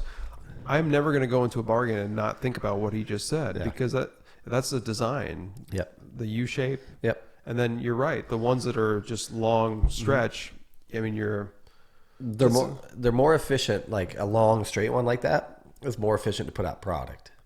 Right. Because you can have 2, 3, 4 bartenders work in sections, and you can have you have like drink stations, and you can just really knock out like drinks really fast. Mm-hmm. Whereas a horseshoe, you get congested. So that's where it's hard, is when we're really busy, you can only serve so many people. And I remember seeing, so you get like, bottlenecked. When you get like, I remember being there when Lacey's working, or like Joey's working, Joey Kramer, a friend he's been on the podcast too. Yeah. Yep. And then I remember now seeing them. It is a little congested. You can still make it work. Yeah. You have to have good situational awareness though. Very much so. Yeah. Yeah. Yeah. So it's much better when you have people that work together. When you get newbies thrown in. Oh, it's got to be a disaster. Yeah. You run into each other. And the other thing is when you work, actually any bar, any restaurant really, it's a very intimate work relationship. Like, so, when you're that close, even whether it be a horseshoe bar, even a long skinny one, because I worked at the Brew and it's a long skinny one. You did? That's where I worked at before. So that's what the Brew is like, my sister bar. Gotcha. So I hang out with the people that run that. Like, okay. So Dave. I was just gonna say, Dave is my good friend. I played there before. I have it. Yeah. It's been a while, but I played there. Yeah. So Dave, that's who I've traveled all over with Dave. Dave and I he introduced me. So the year I came back and started the Junction, we just started it, and so I had no money. Like, I had $500 credit left on one credit card, but no cash. Like, I'm out. I'm tapped. And I'm home like 6 weeks, and he asked me to go to Mardi Gras. Did he? And did you go? Of course he did. So, that's a whole... Well, should we go with that story? Sure, I'm okay with it. Let's go. So, we'd started the Junction, and I have no very little mechanical skills. I'm not a good builder. I've progressed over the years, but so we decided to do some of the renovations ourselves. And so I'd go out there and work on trying to put up like trim. At the Brew, though? No. This is at the Junction. At the Junction. At the Junction. Sorry. Yeah. Okay. Sorry. I had to clear that up. Yep. So in 2002, we took over, in February of 2002, we took over the what is now the Junction. So I started renovating, and I don't know what I'm doing. So I'm trying to put up trim and, doing chair rail, that pre-finished oak chair rail stuff, like, oh yeah, it's going to be real nice, Yeah. 02, that was like top of the line. So I'm trying to make it level. Yeah. There's nothing level in that building. It's a 100-year-old building. It looks good though. Well, yeah. So, I'm trying to measure off the ground. Yeah. Okay. It's sloping. Yes. So I'm like, okay, maybe I'll go off the ceiling. Sure. Not so much. No. And I mean, I'm not just spending like a couple hours. There's like 3-4 days. I'm messing with this, just mad at the world, banging your head against. And I don't have an air nailer, so it's all like hand nailing all of it, and taking it back down, and And I mean, I was working like 4 hours a day. I'd go out there at like 10 in the morning, work for a couple hours, go eat lunch, go back, take a nap in a booth. Just me, just you. Yeah. And I don't know what I'm doing. Dad's running Made Right, and I'm still helping out with that a little bit, but I'm trying to get into the bar world, I guess. But so been working on that for a little bit. So I'd made very little money, but just trying to, get caught up in bills. And since I'd worked at the brew before I left on this trip, and that was kind of how I saved some money. And when I worked at the brew, I didn't know Dave. He was married and had a couple of young kids and stuff like that. So he wasn't as active, and I only worked Thursday nights, and I didn't go until 9:00. So he just wasn't there that much. I interacted with his sister, who's his partner, Mary. What's her last name again? Kisner. That's right. So her husband Brad owns Avenue Subs. Yes, which is awesome. Awesome. Avenue Subs. I haven't ate there in a long time, but it's good. Sweet French week. So they rotate breads every 3 weeks. Sweet French week. Get the breeze. Can I say in my fat days? The Avenue, the number one. That's mashed potatoes and gravy and roast beef on white bread. Oh yeah, it destroyed me. So good. Anyways, it's a good cheat day meal. Lacey, that's where we're going. But yeah, so I didn't really know Dave when I worked there, and then I hung out there a little bit. And even when I worked there, I didn't hang out a whole lot. That was one of the best parts about working there early on, is nobody knew who I was. Muscatine's still a pretty small town. Sure. But I didn't go out much in town.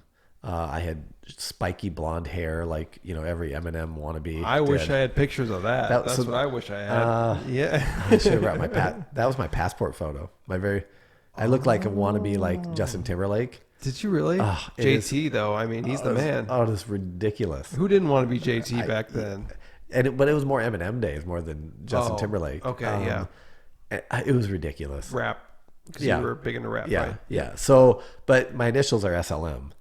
So I have friends, and I'm an Audi fan. So a lot of people call me, my email address is Quattro Slim, SLM. I get the Quattro reference because of the car side. Yes. So, yes. Audi Quattros. All-wheel drive. Yes. Yes. Legendary. All-wheel drive. So oddly enough, there's like a group of people from those days when I bartended at the brew that call me Slim Shady. They did call you because that? Because the hair and everything, because of the hair and my initials, and it just kind of ended up. And I mean, there's a guy to this day, every time he comes through my Made Right drive-through, and I mean, this is 20 years ago now, 20 plus years ago. Yeah, 20. I don't know, whatever. When you were there at the brew. Yeah, actually, over 20 years ago. And I'm still Slim Shady. I see him at the golf course every now and then. He's like, "What's up, Slim Shady?" It's great. I love it. And, he's a great guy. But it's all in good fun. It is. Yeah. So Dave and we'd hung out a couple times, and then I was out in this like February night at the brew.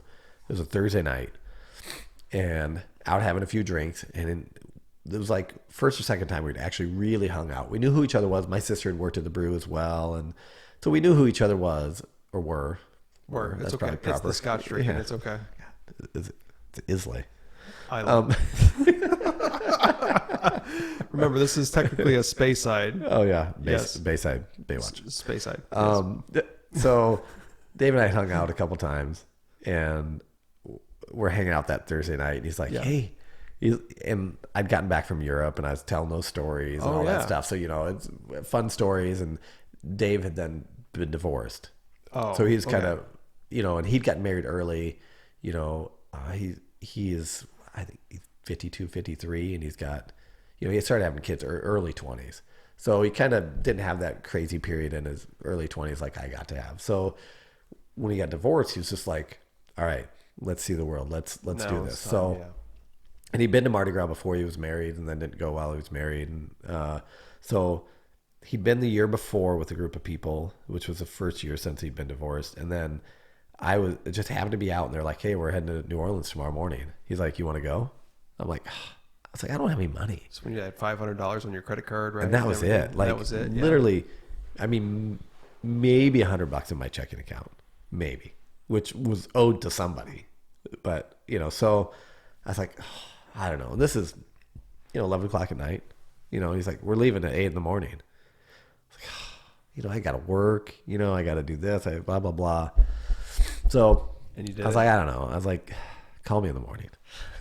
So he calls me when I'm living in the shed. Yes. He calls me. In the cooler. Yeah, in the cooler. Yes. He calls me. He's like, you in? I'm like, yeah, come pick me up. So there's 5 or 6 of us in a Tahoe. Oh, nice. Not even a Suburban. Well, but a Tahoe, that's still... The old school blue with the tan? I know. Like late 90s? I know all about that. Yes, Yeah. you know all about it. Yeah. And so I had to ride in the back. In the cargo area. All the way. Was that back when it was the barn doors?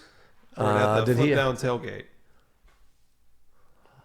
Because I think you had the option. You did? You did. Which one did you have?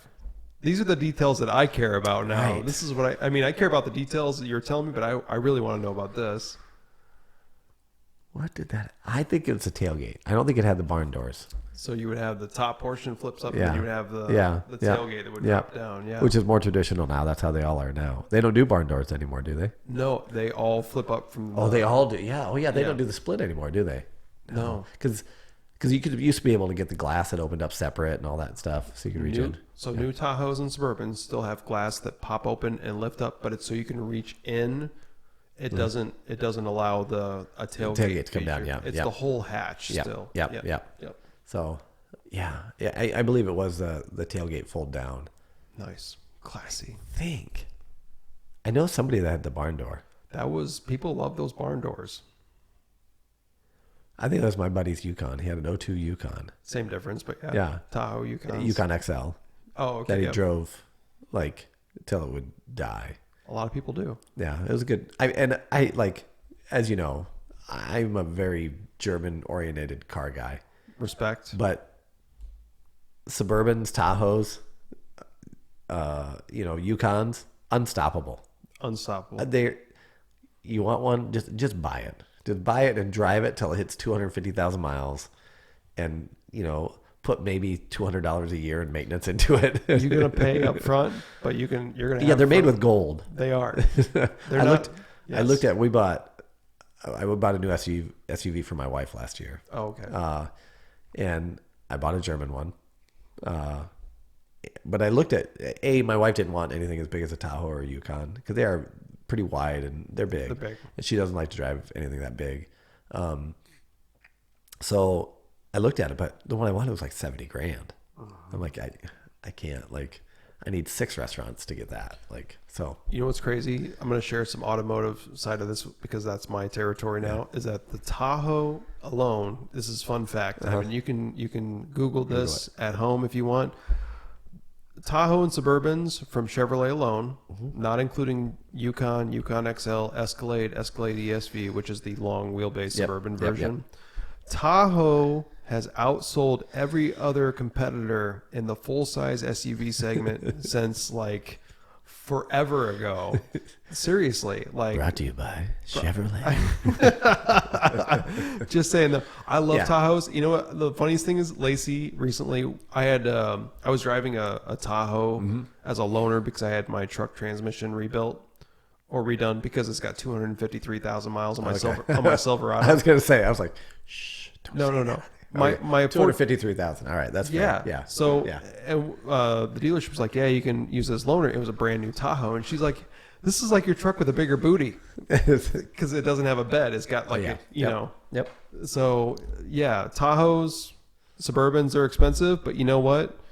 It's like the people that have those, they'll run them forever. So I've driven a Suburban to New Orleans, not to cheat on my other story, but no, sorry. I've driven a Suburban to New Orleans. Oh, I don't know, 10 times probably.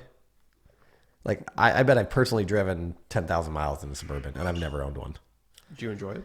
Yeah, I mean they're cruisers. That's if you've got some people you got to haul. But now, what I don't recommend is riding in the cargo area all the way to New Orleans and back. Let's get back to that. Yeah, so that's what I had to do, but that was part of the deal. Like I was the odd man out. This was early 2000s? 2002. Yep. And I said, all right, so like I don't have any money. I said, I can spend $500 on this trip. We were going to New Orleans for like 4 or 5 days. Dave was cool with that. And he's like, well, I think you can do that. He's like, this is our room. This is what it's costing. You know, we'll split it 6 ways. I think there were 6 of us in a Tahoe, which is tight. You know, suburban, okay. But in all our luggage and beer and, you know, whatever. You were hanging out with the luggage in the back. I did. I made a little cocoon for myself, which wasn't horrible, especially the way back when you're hungover. Like I just slept the whole way back. Sure. So went all the way down there, and it was just one of those epic trips. Like I don't know if it was that time driving in, because I've learned that I've got to be the driver now, because we've taken some people that are questionable drivers and maybe a bit. I'm a pretty aggressive driver, but we've taken people that are way aggressive, and I value my life a little more than maybe I used to back then. So like I have to drive. Like I don't care if I'll drive 20 hours straight. I drive. Like you feel more secure. Yep. You feel like you know what's going on. Yep. So, and I love to drive. It's just kind of, that's what I love about cars more than anything. Yeah. I just like to be in them, seeing the world. And not to interrupt him. So I remember last year or this year, what was that one car you were driving? The little manual transmission car? It broke on me today. Did it really? I got a 1992 Audi 80 Quattro. Yes, and I remember when I saw this, I was so like enamored by the fact that I hadn't seen very many of these in my life. But you had rocked one. Yeah.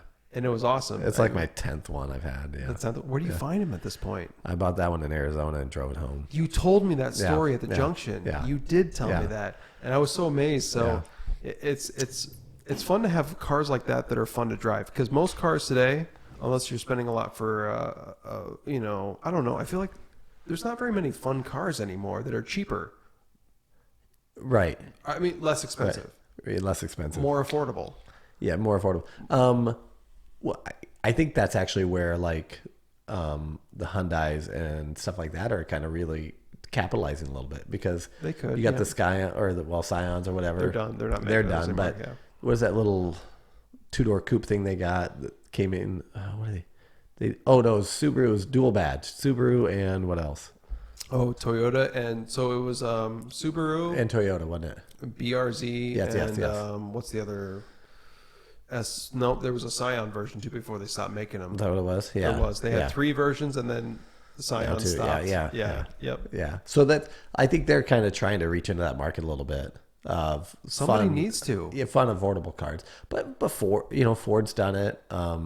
Chevy's tried with some Cobalt SSs and stuff like that and things like that, which are fun, fast cars. But I know a lot about those cars too. 2-liter turbos, one of the first 2-liter turbos in a manual transmission, high horsepower, 260 horsepower when they came out. Right. I mean, back then, that was a lot of power. It still is. I mean, but back then though. Yeah. Yeah. I mean, what's that, mid 2000s? So Cobalt came out in 2010. Yeah. Oh, it came out in 2009 as a 10 model year vehicle. Yeah. And then the Cobalt, sorry. I love watching you geek out over like cars. That's my favorite, because you know them so well. Like, yeah, I do. Like I know a few like obscure things. Yeah. And I used to know more, but like I love it. Like people geeking out over the shit they really know about. Like when people are that passionate and love it all, I'm like, God, yeah, that's living. Like that's me. Yeah. Like that's going ball deep right there. That is awesome. Like, anyways. So not to like, I don't want to get too deep into my side of my history. I don't know if you know this. So when I was 19 years old, I started in the detail department at Krieger's in Muscatine as a part-time job, because I found out my wife at the time. You married at 19? I was married at 19, 20, that time frame, right? Good job. And I found out we were pregnant with our first kid, my oldest son. Yes. Yep. He saw his bedroom earlier when I gave him the short tour. Yeah. So I found out, I'm like, all right, working in Happy Joe's as a manager. I worked at I was managing the South End store, which is Grandview, which is a good one. Yes. Because they sell the deck ovens. But I work. Yes. Yes. You're right. That's key. The North End had conveyor belt ones before it burned to the ground.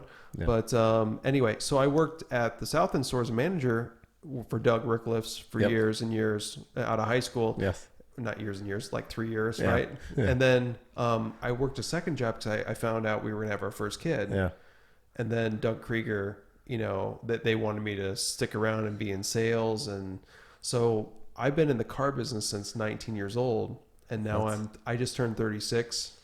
And so I've been in the car business now ever since then. So I've got this history of General Motors, mostly products, but also Krieger sold Chrysler, Jeep, Ford, all the domestics. So if I go off on a tangent ever on the podcast, it's because I have all this backlogged in my head, right? Yeah, that's. So I apologize if I go off on that. I love it. Yeah, that's. But I respect all the brands. So even though I sold domestics only, and then I was a trainer for GM, and now I'm back in a dealership doing service side of things, I respect all kinds of brands for what they bring. The Quattros, and I've always been an enthusiast. Always Motor Trend, always Car and Driver, always what can I learn and soak up from everybody else too. Right. I used to read those. I was joking with somebody the other day. Oh, one of my customers was on Facebook, posted about, he shared a picture of like a late 2000, Mercedes SL. Yep. He's like, oh my God, that's so beautiful. I was like, SL 500 or which one? I didn't see what it was. SL 500, maybe it could have been a 320. CL. No, it was a 5 or 6. So Okay, it was 5 or 6. It was a 2-door, probably retractable hardtop type of thing. Yeah. But I was like, so he put it on Facebook, and he actually is living in China right now, and he saw it, and he's not a car guy at all. And I mean, he like completely illiterate. And I was like, that car is actually approachable. Like, they made it for so long, that body style, 02 on, like you could probably get into one of those for under 10 grand if you wanted one. Yeah. And it'll be a 5-liter V8, retractable hardtop luxury convertible. Like, yeah. I mean, if you aren't going to drive a lot, and you don't have to, like, if you got to drive all the time and maintain it all the time, could be expensive. If you're going to put 15,000 miles a year on that car, but the guy's probably driving 2,500 miles a year. Yeah. So you can drive whatever the hell you want at that point. Yeah. It's all about what you want to drive, what for fun, right? That's like the Quattro situation. I feel it's like, for you, you're a car enthusiast. You could have a new A8, whatever you wanted, right? Well, in theory. I mean, I'm not saying he's got that money. Yes. That's Thank not you. Let's clarify that. Yeah. I'm not saying that. I don't want to get that going the wrong way. So, but I appreciate the enthusiast side. You know what my favorite car was that I've ever drove when I could afford a new vehicle? It was, you won't even believe this. It was a Honda Prelude. SI. Oh yeah. 89. Yes. So it was 4-wheel steer? No, okay. I didn't have the 4-wheel steer, but it was the direct injected one back then, before they went from carbureted to fuel injected. Yes. And that was like the most fun car I've ever drove in my life. It was like a little go-kart. They're fast as shit. Oh my God. Did those have power steering? Yes. So the CRXs did not.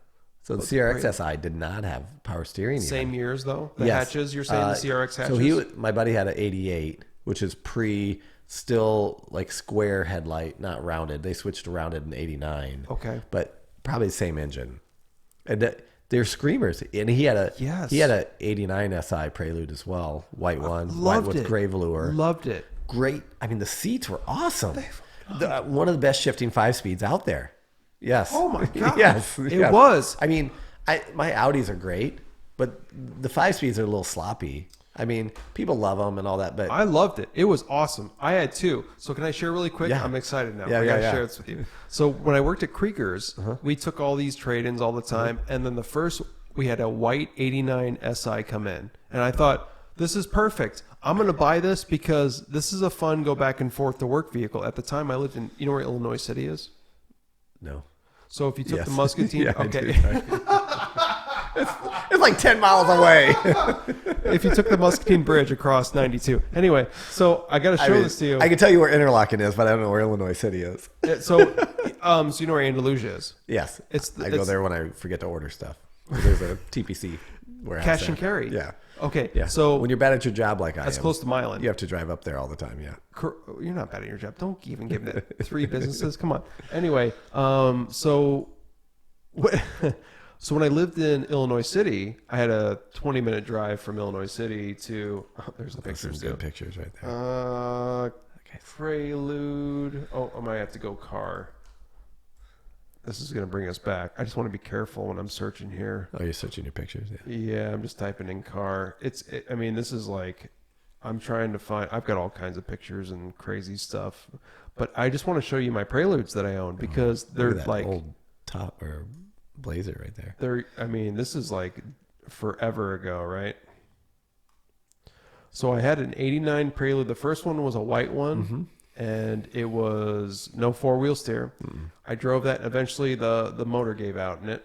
I don't know what happened. It just gave out. Weird. It is weird because it had a lot of miles on it. I don't remember how many. Oh, yeah, we're getting really old here.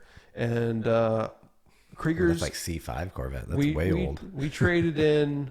That's my sister that was in that picture. We traded in another one. It was a yellow one. It was a teacher from down in L&M. And he traded in for a Cobalt SS, no less. He traded a Prelude SI in for a newer Cobalt SS. I kept the Prelude. I bought his yellow Prelude, and Yellow's tough. It had under 100,000 miles on it. That's just broken. It had under, and I love that car so much. You know what happened? He hit a deer. I wrecked it. The only wreck in my life. It was on Park Avenue in Muscatine. You know where Come and Go used to be, where Salvatore's is now. Yep. So I live 2 blocks from there. That's close to where you live. Yep, Weed Park. Yeah. So, yep. So when I was coming from Illinois City, me. I feel like I got to share this because I was so embarrassed by this. But so you know that intersection, when Come and Go used to be there, people would basically, it was not even a block. Yeah. For where people are turning left and waiting because traffic's coming this way. It was icy, middle of winter. Unfortunately, I didn't realize it. And I put on the brakes at the intersection, and I no ABS on an 89 Prelude. And I'm young, and I didn't know any better. So I slid right into the back of this truck that was waiting to turn into Come and Go. And it was very minimal damage, but it was enough to total it. Yeah. And I was so heartbroken. Steve, I was heartbroken. I was heartbroken. And I just really want to, I wish I could find that quickly. This is like Chicago Auto Show from 06, it looks like. I'm going way I was back. there in like, gosh, 01, look at 02. Look at these new vehicles in 06. I mean, I've been automotive forever. I love all cars. I used to go and take Did you go pictures. to the Detroit one? No, I never. You've never been? Chicago. Yeah. I see some Porsches. Yes. Now I love. now you're in my wheelhouse. I love all cars. All cars. I do as well. I do. Even though maybe not that Ford Mustang convertible thing I saw. Well, it was there. So that was back when the Challenger first came out. Yeah. Or came out again, right? Anyway, at some point, I hope that I could, maybe if I find it, I'll send it to, there's the yellow one. There it is. Oh, is that wrecked? Oh, crunch. So, man, honestly, you know what it was? Peeled that back. Well, this really wasn't that bad. The problem is that when I slid into the back of the truck, the bump or the tow hitch on the truck just went into the hood and then just pushed it up. And it could have been fixed, but they're like, oh, no, it's enough that they just totaled it, basically. I was bummed. My coworker here, he was giving me a hard time. But yeah. And why's it got hubcaps on it? That's weird. They're usually alloy rims. How did you get alloy wheels? Here's a quiz. You already asked me what did I have, and I didn't have it. Oh, 4-wheel steering?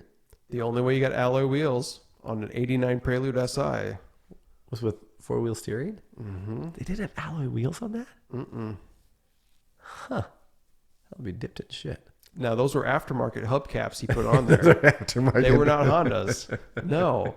So, I mean, how do you know you're living large? I got some aftermarket hubcaps. Yeah. So, there's it. That's it in its prime right there. Dude, that thing was perfect. Under 100, like 99,000 some miles when I bought it. You ruined it. $500 I bought that for back then.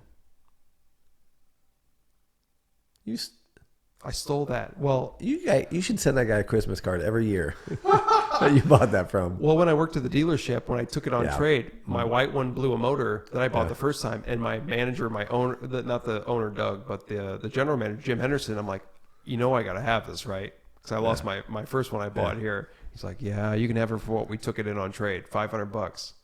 Passed it through to me. Yep. That is the only. That is the only reason, and the only reason I want to, and the only reason I should never work at a dealership. Because you'll always see those cars coming. I take all of them. I mean, it's like All It's the like cars. kittens. You just want to have them all. Yeah. So that friend that I fought Yes. with in Portugal, who Yep. moved to Wales. Yep. Huge car guy. Only reason I know anything about cars. So he was given a 1964 Chevy Corvair Okay. as his birthday present at 14. Okay. And his dad said, if you want to drive when you're 16, I suggest you learn how to put this together. Oh. Essentially. I mean, that's the gist of how it worked. His dad was very like, oh, interesting. You have a question. How about I don't tell you the answer and you just figure it out? It makes them learn it. It does. No guidance.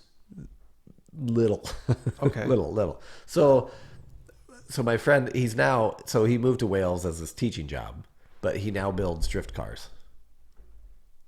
Amazing drift cars. Which is a big deal now compared to what it used to be. Yeah. When did drifting become a thing? Well, in the UK, it's been longer than here. Okay. So it's not overly accepted here. But what he loves about it, by the way, I was just looking, I love the transport in the background. The old The Pontiac Montana. van. Is that the Montana or the transport? So that's I saw that earlier and I'm like, well, you don't see them like that anymore No, because they're all like falling apart they're at that awesome. point. The silhouettes were the best. Yes. Sorry to digress. But this guy's dad had a silhouette that we drove all over. The space shuttle one. Yes. And I will buy one someday Old silhouette. with a big pointy nose. Oh, I'm too far away.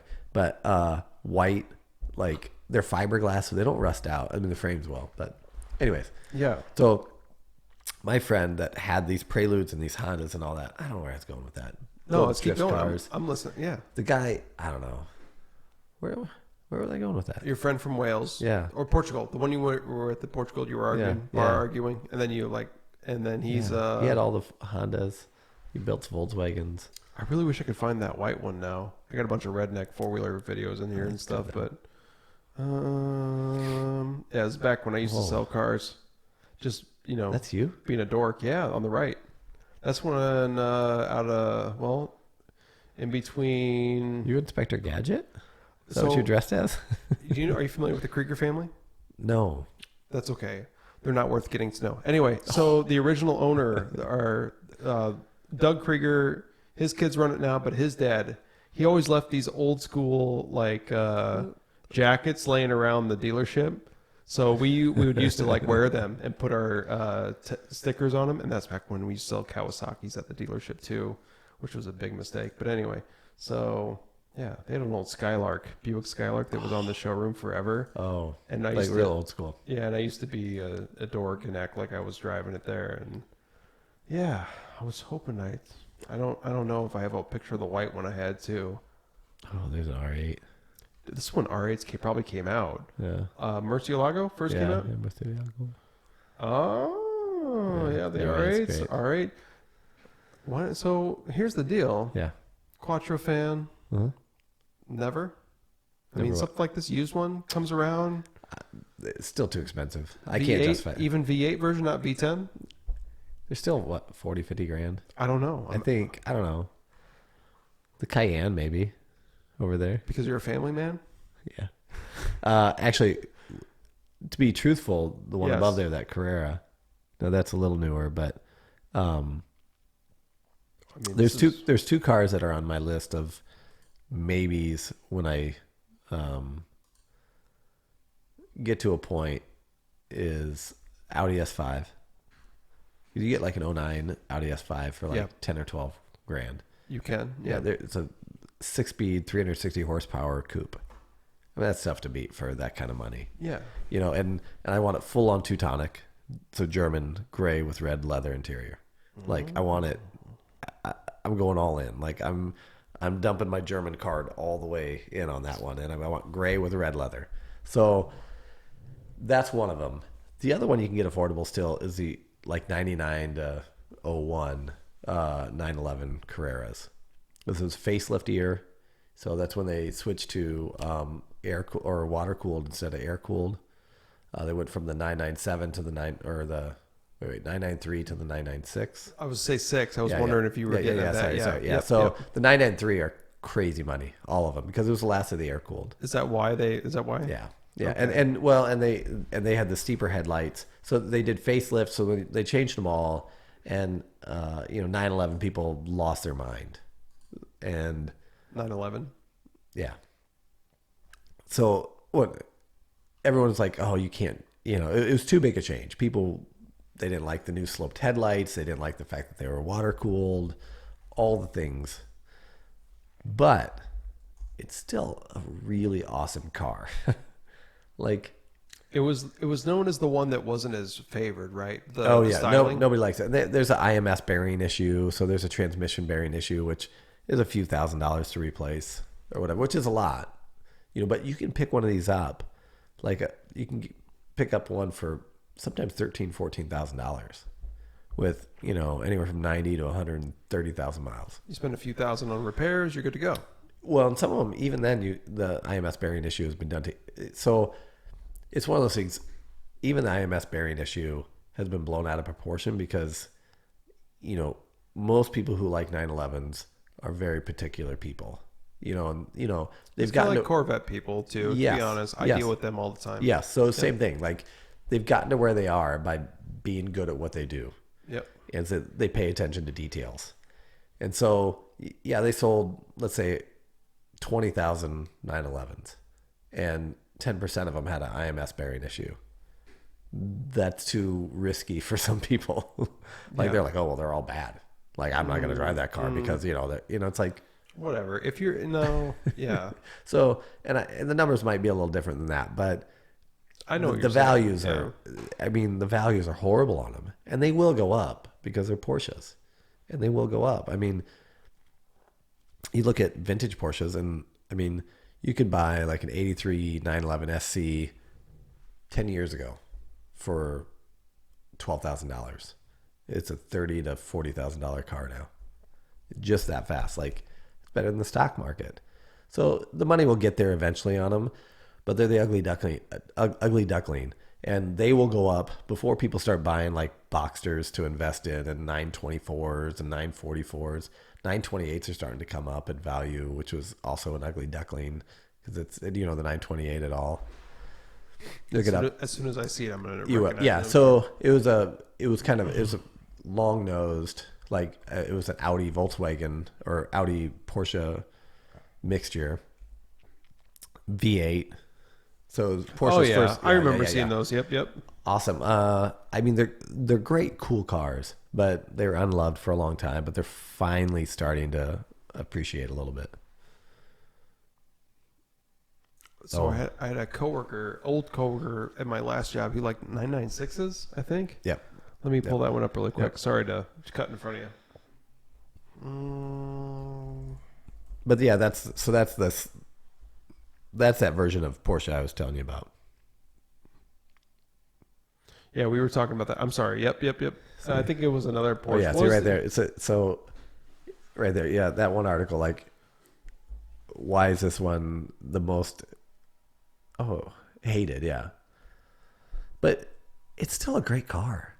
Oh, of course. Like, I mean, yeah, is it the best 911 ever? No, but you're gonna get it for a third the cost of anything else. Let alone when you go to like, you can get like a turbo. I think they came out with the turbo. I don't know if they had an 01, but definitely an 02. So you get like an like that one there. Like, I bought a cheap 996 turbo 911 they're starting to crack 40 now, but there's a while you could get them in the low 30s, maybe upper 20s. They're a 3.6 0 to 60 in 3.6 seconds. Impressive, yeah. For that kind of money, it's ridiculous. That's cheap. That's stupid fast for that kind of money. It is. I mean, supercar levels for no money. I mean, don't get me wrong, it's a shit ton of money for a car you're not going to drive every day. But they're all-wheel drive. They're all these. It's exactly. Anyways. You know what? I thought about it for a second. Remember, I said I had an old coworker who liked 996s. Yeah. I was wrong because I'm drunk. It's 994s he likes. Kevin, if you're watching, I know this is what you said. I'm sorry. You mean not the 994, 944. 944. Is that what it is? 944. Yeah. Yeah. Which Kevin, I'm drunk. I'm sorry. It was the 944. Yeah. But I got an old coworker who he's been looking for like the perfect one of these forever. They all used and abused. That's what he said. Because it's like the poor man's Porsche. Yeah. Yeah. But they're 4 cylinders, but balanced really well. Autocross guys really like them sometimes. He's an old Beamer guy, and he Yep. he really likes. He was trying to find. He was trying to find one of these. Sorry, Kevin. You leave a comment down below in the YouTube video. It's fine. So, but 944, that's what it was. Yes. They're good cars. They're good. You can get one of those for like $3,500. Oh my God. And you can go autocross it and have a shit ton of fun. So, you can't get a turbo, but they'll make a turbo that's probably running 200 some horsepower and autocross it and beat the hell out of it and just go buy another. Can I ask you a question? Yeah. And I mean, okay. Here's an important thing. I mean, that's kind of what my we're here oldest for. kid. Yes, it's an important question. My oldest kid is almost 15 years old. And you know what he's going to get for his first car? Lacey's Kia. I'm going to buy Lacey's Kia from her. Dirt cheap. Because it's not worth anything. Her Kia. I think it's worth about $15,000. Wait a minute. I thought you were on my side here. Come on now. I believe all people have definitely need to have a shitty car. Not that all Kias are shitty. For their first cars. Yes. I mean, the Kia. Anyway. It'd be fun to get my kid a fun car, right? Though something with a manual, and they don't teach that anymore. No. They don't. That's the thing. It's like for us, we drive manuals. We know how to drive manuals. Mm-hmm. You know how many people know how to drive manuals today? 25%. God, not very many. Yeah. The new Corvette. I'm getting back to my GM side of things. So the new C8 that's coming out very soon, they don't make manuals anymore. I did hear that. Because nobody buys manual transmissions anymore. No. It's like no different. Let's be honest. Porsche, Audi, how many manual transmission models are there? Well, a lot because they're Germans. Sure. Germans stick to because Europeans just for drive American models though. Yes, right. Very little. Yeah, that's what I'm getting at. Not the Europeans drive manuals all over. Diesels and manuals. That's what they're about. But and in America though, if you think about it, nobody sells very few, right? Mm-hmm. Well, the people who can afford them are old. True. They can't. So my age group, I'm a millennial. I'm drunk, but stay with me for a second. You're Here, drunk? everybody out there. Thank you for dealing with me. All right, so I'm a millennial, but I know how to drive a manual. I do. I learned how to drive a manual. How'd you learn to drive a manual? I want to know. So I swore them off. Like, I remember the first time I tried, and I was like, fuck no, I'm never going to drive one of these. It'll kill me. This will be the death of me. Why would I ever want to drive one? When do you remember? So when I was like 16, like I can't remember, probably Mark, the guy with all the cars that I talk about in Wales and the Porsches and all that guy. Yep. He probably tried to teach me to drive. He's a year behind me, but I don't remember how I really don't remember when I tried to drive one. You can't remember your first manual? No. Let me ask you a question. Was it a car or was it something else? It was a car. Yeah. It was a car. Yeah. And I remember one of my friends, if they watch this, they're going to be like, dude, you don't remember this moment? It was a special moment for us. But I swore him off, and I didn't drive well. I made it like a whole year, and then I got a Nissan Pulsar that was a 5-speed. Pulsar? Which was awesome. Awesome. That was my car. I could do anything with that car. Anything. 1983 Nissan Pulsar NX. And if anybody's got one, comment, I will buy it.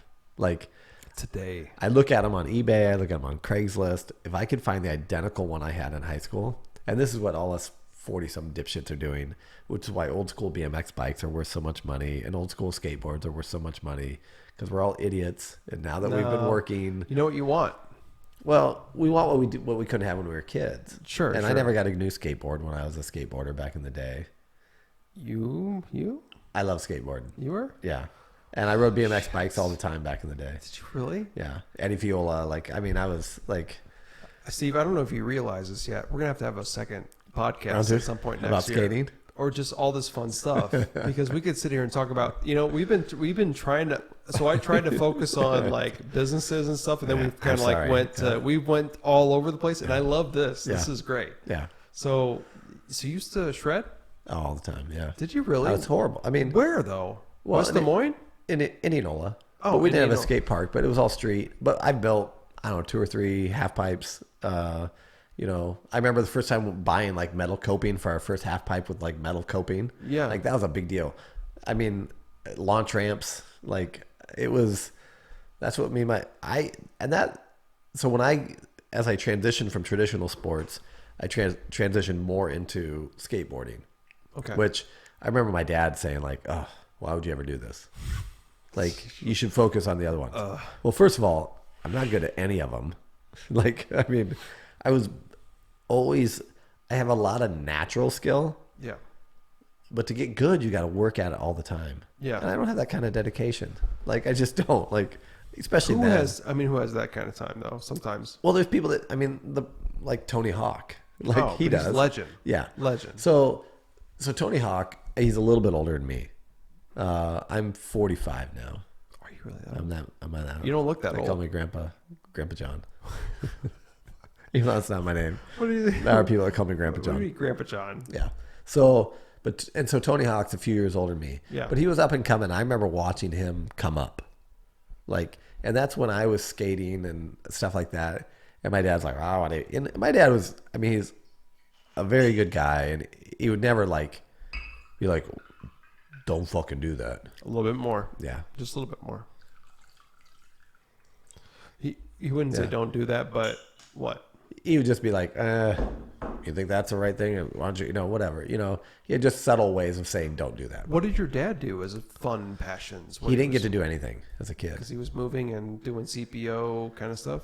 Well, he always coached me as a little leaguer. He was always my baseball coach. So he was very active. So he found time to do that then? But my dad, his motto always, like, I can remember this. He's like, I won't always outsmart everybody, but I'll outwork them. So he's never an early riser. So he's a go to work at 8 or 9 in the morning guy. He's not a get up at 5 in the morning and go to work guy. But he'd go to work at 8 or 9, come home at 5 or 6, eat dinner. And if we had baseball or whatever, he'd try to coach us. Then he'd go back to work at 9 o'clock and work till 2. Man, and come home, sleep. So that's just how he did it. And he's like, I'll outwork him. He's like, I can't outsmart everybody, but I'll outwork him if I have to. So that was always his goal. So that naturally worked into the restaurant world, because there's no way to make it without just working your ass off. And my dad did that, and he laid that groundwork for me that I got to do it easier. Because, I mean, my dad was doing 15-hour days every day when it started. That's the only way to do it. Especially when you're, like, I have the luxury now. I pay an accountant to do some of this stuff. And I've got, my mother-in-law who takes care of all the bookwork for me. So, like, I get a lot of credit for, like, doing all the things I do. But I'm nothing, really. I mean, like, I'm a good face for a lot of the stuff we do. But I've got these people that are doing all the, like, the real work, like, that are behind me. Like, the managers we talked about, right? Yeah, my managers, my office people, and, all that stuff. Like without them, I mean, if that all falls apart, I crumble. Like, I can't do all of it. Sure. Yeah. So, is it tricky to pull all those strings and keep track of all that and stressful? Yeah. And is my phone ever turned off? No. I mean, you can't in that position, right? No, and like, people feel bad sometimes. Or like, they'll call me and, like, I'm on vacation with the family or whatever, and we're lucky. Like, we get to take these amazing vacations because of you, because of this, right? Yeah, and that's what I tell them. They're like, "Well, I don't want to bother you." I'm like, I only get to be in this place because you're at home. You're working right now. Like, so my phone's never off. Like, if you're at work and you have a problem, call me. Like 3 in the morning. Okay. I don't always hear it now because I'm old. And I sleep, I used to sleep a little lighter, and I could wake up to my phone at 3 in the morning and be back asleep by 3:05. 45? Yeah. It's not that old. It's not. The singer in one of my bands, sorry, Mike, he's close to that. Yeah. 44, 45. Sorry, Mike. Yeah. So I those people make it all possible for me to do all that. But I don't know. See, another tangent. I don't even know where I was going with it again. So can I... Yeah. Can I direct this podcast Please in do. a second half? Please do. Direction isn't my goal. Here's the thing. I've had so much fun jumping around to, like, topics, though. Yeah. We could spend time talking about The listeners are going to be dizzy. They're going to be like, what? Remember I said earlier, you've never seen a podcast, but by the end of this, you're going to understand this podcast? Yeah. This is what it is. And it'll be over before you know it. Yeah. Is it not? Is it over? It's not over. Oh, I don't. But, I mean, we've been doing this now for... it's 9:15 and we got started a couple hours ago probably. So if I could finish off the last part of this podcast, this is what I want to talk about. Oh, let's do this. I want to recap. So when Drunk Ed gets drunk, he wants to talk about a recap. We talked about Steve Meyer, great guy. I'm glad he could come over, spend time with me. He's my girlfriend's boss. Lacey better watch it. Actually, I noticed she texted me earlier. Smartwatch alert. Oh yeah, I can't. She said that she's closing tonight for some reason at the junction, the kitchen. She said in her message. I don't know what that means. So closing the bar at the kitchen, she said. Interesting. Yeah, I'm not trying to create kitchen side. No, kitchen side. She said. Okay, so maybe somebody wanted to go home early. Yeah, I don't know. And she stepped in. Normally she's off like 8 or 9, and yep, she's an early off.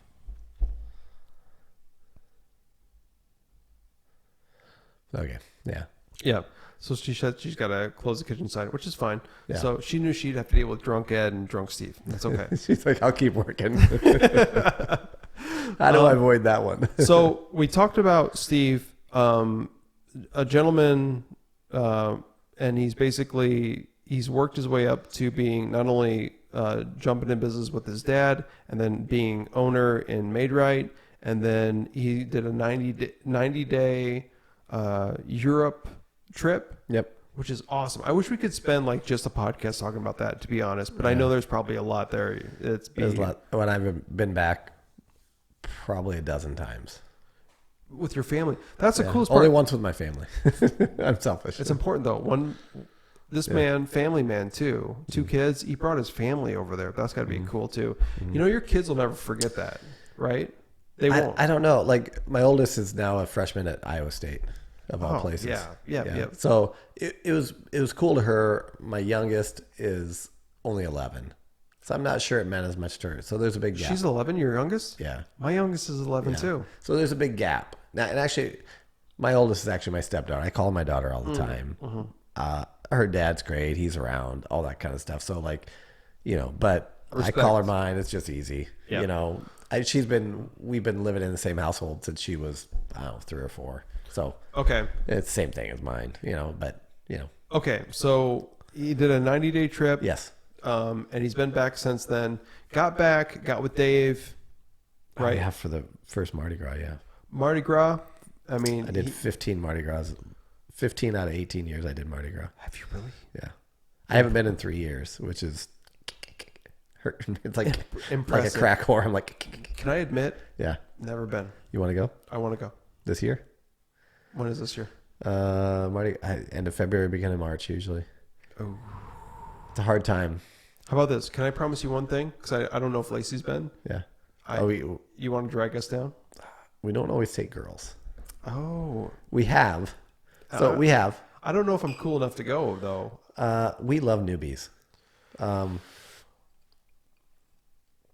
Actually, you'd be a good addition. We love newbies. We love people who have never been outside the Midwest. Lacey be jelly. Yes, yeah. And she'd be all right. She'd have a great time down there. We have taken our wives before because my first time I went, I was single.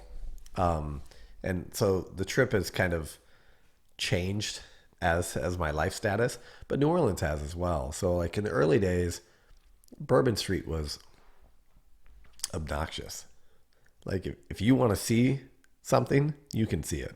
Of course. I mean, my first time, like whatever, let's just say this. Whatever you want to see, you could see. Whatever you want to do, you could do. How old were you at that point? 26. Oh, yeah. So 27. Gentleman in his prime right here. So when you're single, your views of that city are, much different than when you're involved. So right, sure, which I'm involved. But the city changed as well. So Bourbon Street was pure debauchery in all its great forms. Like I think, I love people expressing themselves in whatever form they want to do. And it's a very openly gay area in parts of Bourbon Street. Yeah. My buddy was just down there for what they call decadence. So it's essentially it's their Pride Fest, but they've been doing it for 50 years. So it's pre-Pride Fest. So it's just like, it's called Southern Decadence. And before it was cool. Yeah. That's just part of New Orleans culture is like, we just love everybody. Like, come do your thing. Don't bother me. We cool. Love everybody. We respect everybody. Cheers. Have a drink. Have a good time. Yep. Don't bother me. That's it. Like, it's pretty simple. So and that's what's great about it. And so we go down. You have to be very open-minded in that town. I mean, I've seen crazy, crazy things. I mean, people wearing amazing outfits, and it's awesome. Like to me, I think it's amazing. Like when I can see, because in my early days, I would come back with like 200 or 300 pictures of boobs of, because everybody's flashing. I mean, that's how it was back then. Bees and tits. So my very first Mardi Gras, I took a disposable camera. I mean, that's what era of like technology we're at. So as the smartphone has come into play, that whole world changed, because like now, like it really was a thing back in the day. The girls from Ohio, whatever, would go down and have their crazy weekend. And they could be crazy. Nobody knew about it except for some creepy fuckers like me. With a disposable camera? Yeah. Yeah. Right. And showing my guys at the bar. Like I remember the guys at the junction. They'd be like, "Did you bring any pictures back?" I'd pass them around. I have a stack like, 4 inches thick of pictures. And every year it cut in half. I haven't taken a picture down there in like 10 years now. Yeah. Because it's like, all right, I've seen them all. It's right. I mean, if you've seen a few, yeah. And I've seen every style. And what I love is like anybody who's willing to do that and is so comfortable with themselves. Yes. And people are like, "Oh, those aren't good ones." And I'm like, whatever. Let them like, in. I'm like, that lady's 82 years old. Whoa. And no lie. I mean, I have seen, I'm sure I've done it myself. I've seen my friends sign 82-year-old breasts. They're paid for? Paid for? Paid for? Paid for? No. Natural. Like 82-year-old. Yeah, because we take Sharpies down, we sign our names. I mean, that's a whole other thing. It's not like this. It's like there's some droop. Okay. Yeah. All right, fair enough. She's happy, and she's showing like, and I just think she's living her life. Yes, and so I'm like, yes, I don't care what shape, size, whatever. If you're having a good time and you're happy, bring it on. Like those are the people I want to be around. The people that are happy and living life. Like when you want to, there's way too many constraints in life. I think a lot, especially I have 2 daughters, and I think the constraints on trying to be a female these days is ridiculous. Just be happy, I'm like, no one's perfect. Like that supermodel. I'm not perfect, that's for sure. You're pretty close. Aww. Anyways, yes. So not to go too deep into that, but anyways, so that's why one of the reasons I love New Orleans, because everybody's just who they are, and it's sketchy, and I love it. I love sketchy good. But they're living their lives. They are, yeah. They are, yeah. So, anyways, all right. So, drunk recap Ed. We've got Mardi Gras. Take 2. We've got no. It was good. Okay. I like the segue into this because someday maybe I'll get to go to Mardi Gras. Lacey, if I don't go with you, it's okay. I still love you. All right. So and then we move on. We come back and then Dave, right? You spend time talking with Dave and it's like, no. This is when the junction happens. It used to be the ribeye. Yep. Your sister my aunt. And she had I remember that. I'm sorry. A little drunk. So, but you did that. Yeah. And then when did Tease come along? That's just last year. It was last year. So, 18, yeah. So, I mean, we signed the deal in late 2017, but I took it over in 2018. Can you remind me? Because I think I know the previous owner. He was a guy, right? What was his name? No, Linda McAtee. It was a girl. Who was the dude that owned it before that? Grandpa's. Who was Matt? Grandpa's. Matt, who works for me. Grandpa's. Mardi Gras Matt. Oh, he used to. That was his grandpa. Oh, no. So it was called Grandpa's, and that was Mardi Gras Matt, who works for us. It was called Mardi Gras Matt because we started taking him to Mardi Gras because we love newbies. Why we love newbies is because there's so many people from the Midwest that have not been around that stuff. I have not, but and you throw them into it's like culture shock, and it's amazing. But anyways, I remember Grandpa's though. Yes, so that was Matt's grandpa. Yeah. Can I flash back to Fat Ed really quick? This was before you owned it, though. Yeah. Before I lost 60 pounds, like I told you. Turtle Sundays. We don't have them anymore. You dropped them? Just for you. Lacey's going to be pissed, too, because she loves them, too. No, I still have them. Do you really? I just don't want to tempt you. Yes. Turtle sundaes, whipped cream on the top. Yeah. Tall styrofoam cup. It's the way you got to live your life. Yeah. Kids, you just got. I mean, it's only diabetes. I mean, I'm just kidding.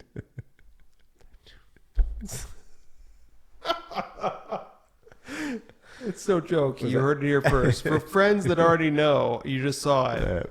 Peace. Well, it's actually number 2. Yeah. Type. Was 2. that your trigger? Or did you just find out? I found out. Well, remember when I said I lost 60 pounds in a year? That was a trigger. So you really want to know what triggered it? Yeah. Well, If you want. share it. Yeah. You going to turn the tables on me here? Well, let's do this. Okay, ask me. Why'd you lose weight? So I went to Aspen Dental. This is no joke. This is real. And I went to Aspen Dental for a routine checkup because Dr. Trevarthen in Muscatine was my dentist for years and years. Softest hands in town. I don't even know what I don't even know. Sorry. Do you know who Dr. Trevarthen is? You remember where the old Economart was? It's a come and go now. Yes. Oh. And you know where the jail is? Muscatine Jail? No. Muscatine Jail downtown by the fire station. Yeah. There used to be a Economart there. Now it's a come and go. Right now it's a brand new come and go with like the tappers and everything. Wait, does it have the? I don't think it does, but some of those do now. Come and goes do. So, Dr. Trevarthen used to have a dentist office down there, but when he retired, I went to Aspen Dental, and it's across from Walmart. Walmart, yeah, yep. Because I like it. I think, Yeah, whatever. by Panda Express.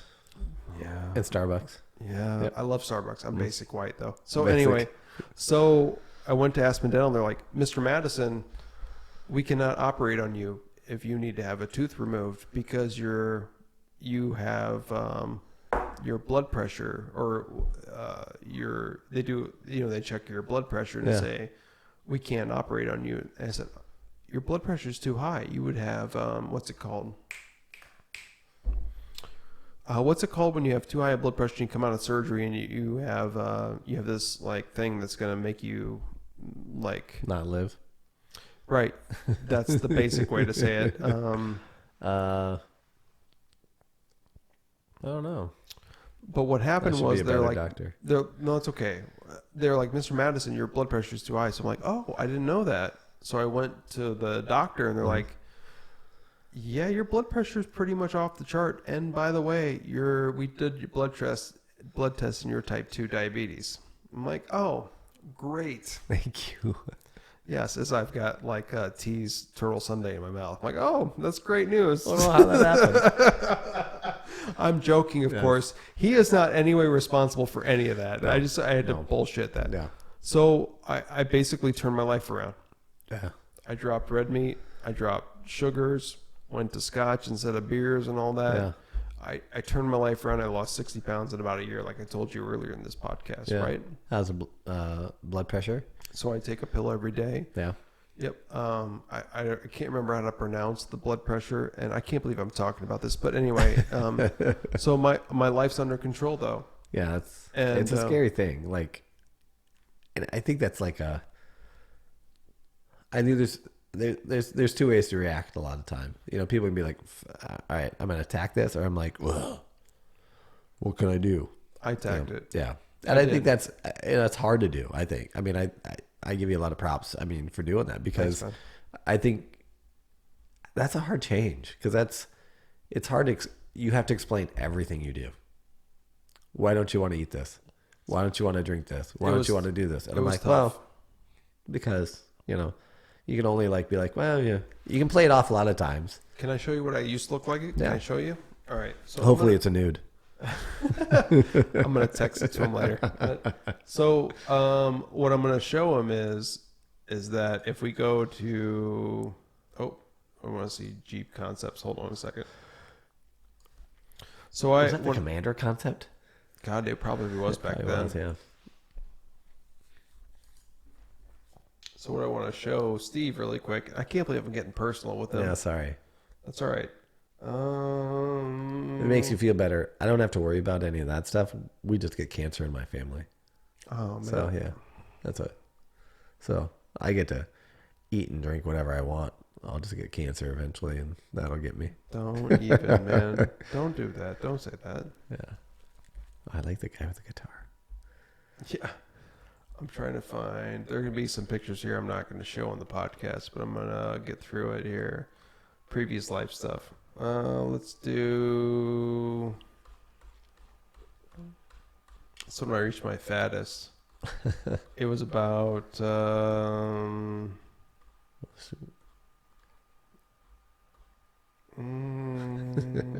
You're looking by year right now, aren't you? I am 17 because it was December. It was December of 17. You went to the doctor? Yeah. Well, right when I went to the dental, they're like, Mr. Madison. Is that a corgi? Yep, I used to have a corgi in a previous life. Yeah. Yep. Everybody had a corgi. Great dogs. Loved them, yeah. Great dogs, by the way. Nice Trans Am. Or Firebird, maybe. I was just going to show like a picture of me though, and this is like, it's probably hard to tell. That's full faced. It is. And that's you right there. The computer is slow as fuck right now, but I was just going to show this. Yeah. So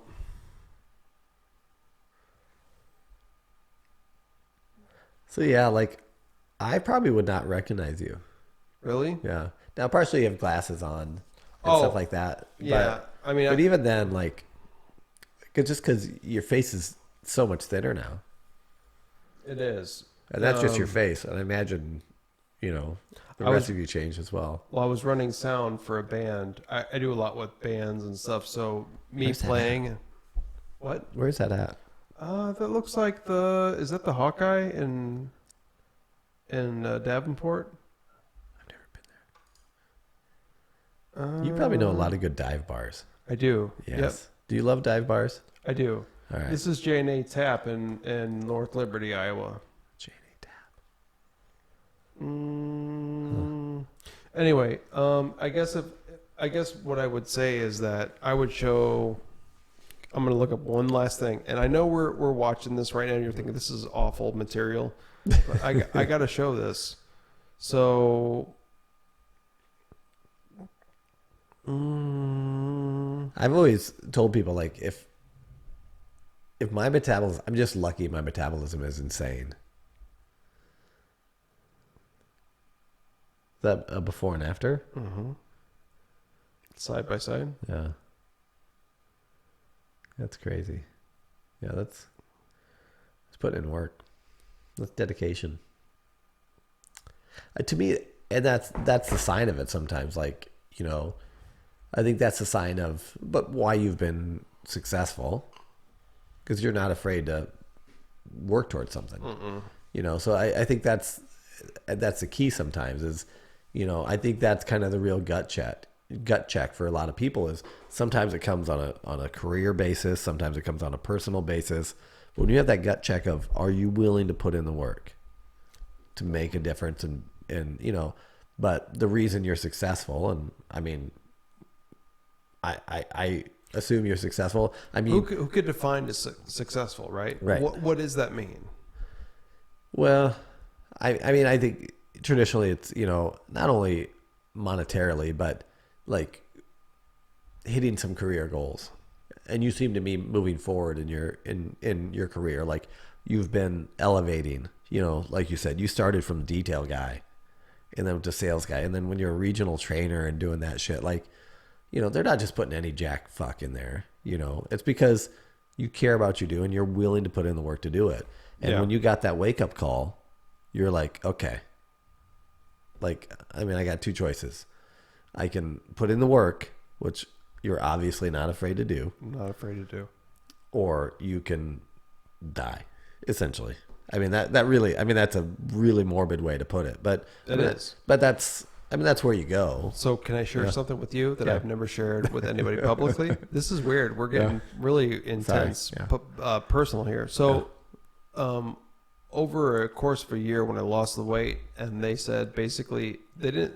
So when you have type 2 diabetes, when your triglycerides are at a certain level, triglycerides meaning that you're at a point of no return, right? Yep. If you have it, you have it. There's no coming back to it. I'm below it again. And what I did with my life got my blood sugar and my triglycerides and everything below that level. Mm-hmm. So I didn't beat it, but essentially on paper, it looks like I did. Nice. So yeah, it's kind of nice, right? It's like I feel for my kids, I'm going to be here maybe another year or two. Maybe for my Lacey, I'm going to be here another year or two for her, right?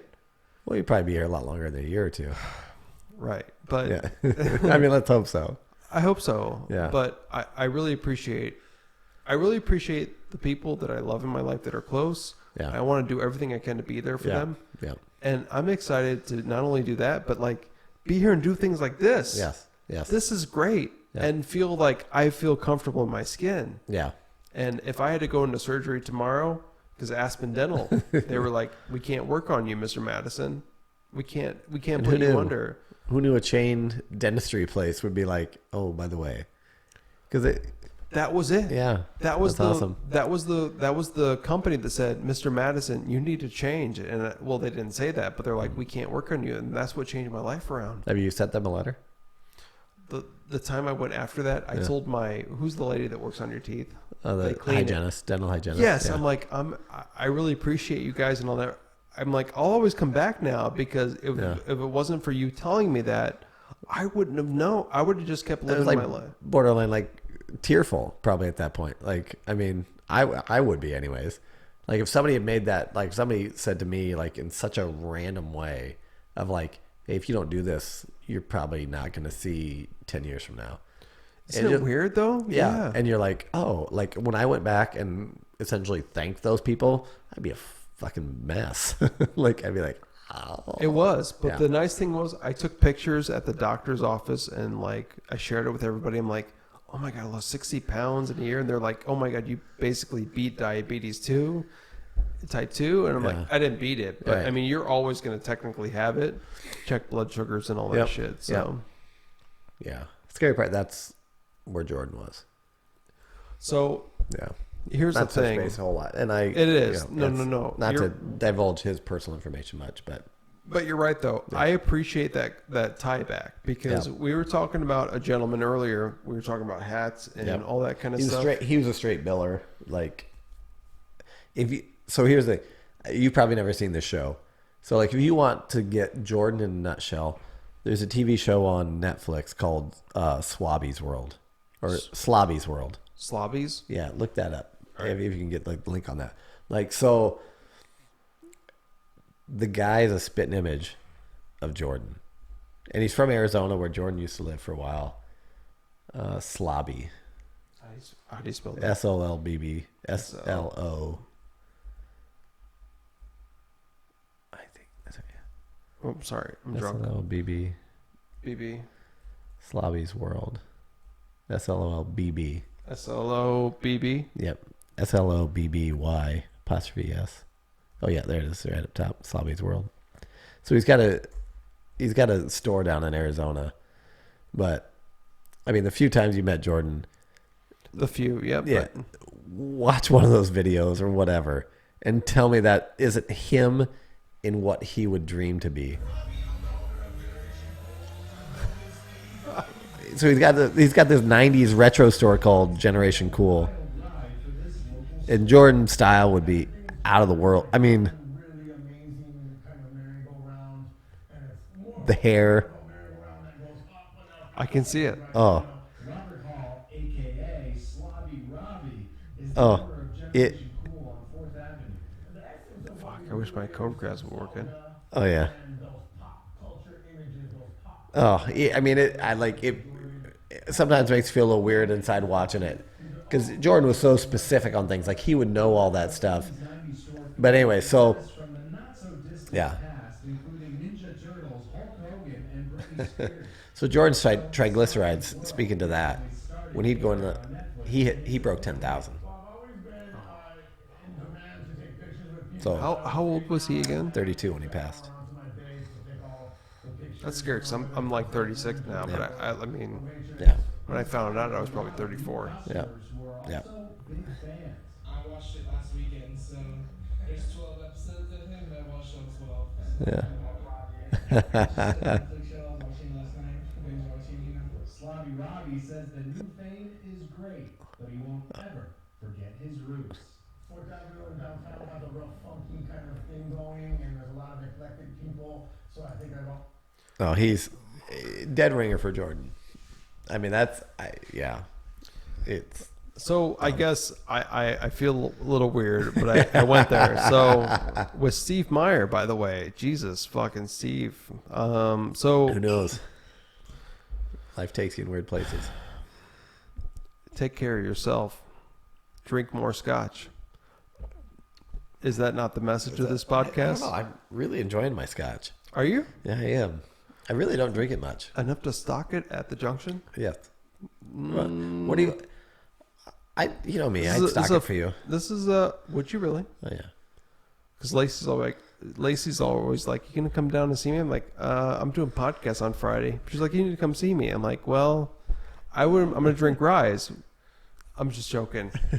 Here's the deal. Steve Myers came all the way out to hang out with me and talk about. We haven't even finished talking about like teas and all that stuff too. That's not that cool though. What did I tell you? This was gonna like be over before you knew it. Time flies. Time flies. Can I do a recap? I thought we already did. Drunk recap. Ed's drunk recap. Here we go. Part 2. Part 2. Part 3. All right. So we had Steve Meyer over. Steve Meyer is a great person. I'm glad he came over. It's my girlfriend's boss. Yep. And Lacey works at the junction. Yep. Steve started with his dad. Fair to say it, Made Right. Yeah. And now Made Right, the junction, early 2000s. Yep. Now we didn't even get to the teas part. Teas ice cream, the best turtle sundaes. Anyway, Fat Ed approves. Anyway, so we're gonna go with. It is crazy how. Can I say? What is it? Entrepreneur? What are you? If I had to like sum this up for the viewers, what are you to them? Don't be modest. Be brutally effing honest to me right now. Lucky. I don't know. I like the idea of entrepreneur because that is what I think I want to be at my core. But true entrepreneurs take a lot more risks than I've taken. You know, I've lucked out. That's why I say I'm lucky. What does true entrepreneur mean? I mean, people that are going after their dreams by, you know, putting everything on the line. Are you not a true entrepreneur? No. I mean, I haven't had to risk what most people have. And so that's, to me, that's, and not that you have to risk to be an entrepreneur, but I think it gives you a lot more street cred. And that's why I say, when you say, what am I? I'm lucky that my dad put, you know, the risk on the line, you know, and, you know, my dad's the one that put his family and his livelihood on the line in this mid 50s, you know, for whatever. So like that's true, like risk. And it goes back to the same people, you know, when I say people who go and interview with these crazy companies and do all that, that's true risk. Like I'm lucky. Like I got a really nice path laid for me. Now, did I do some work to get to where I am? Sure. You know, do I deal with a lot of headaches and a lot of stress to be able to do what I do? Yeah. I mean, there is. But we all do. I think, you know, I can't, you know, everybody's got stress in their job. Everybody's got that, you know. You've got it, you know, like, does, like it's easy for me to sit and think, oh, my phone, I can never turn it off. But, you know, I think there's a lot of people that have that. So can I ask you a question? Yeah. As a business owner, and he's got 3 businesses, how many messages do you think you have in your phone right now? None. My phone doesn't buzz at all. Are you kidding me? That's awesome. Yeah. So that's why I say it. Like, get the right people to do the job, manage your, you know, help you. Here, let me look. He said it perfectly. Earlier, he's like, you gotta have to. Okay, I do. Nope. I have a couple, but okay, but it's a couple. I mean, he's got 3 businesses and only 2 messages. One is a message for something I've already taken care of. Ballin', look at me go. Will you do this? Already done. I predicted that issue. This one's a customer. Let's see what they want. You know what you should do? You want it for the fun of it? You want to message Lacey? Oh. Have her do something. It'd be so funny. She's off by now. This full moon. Wait, if she's closing the kitchen, what time's she off? 10? Yeah, she's about done. Can we message her? Yeah. You want me to message her? No, we're gonna do it together. How do we do that? We got it right here. Okay. Oh, we're calling her. Autumn Queen. What is that? That's another time for That's another another- podcast. I You think she probably she'll won't answer? This will be a good. Especially come It'd from be you. She hilarious won't. if she did. She won't from you. She knows. She knows I'm drunk.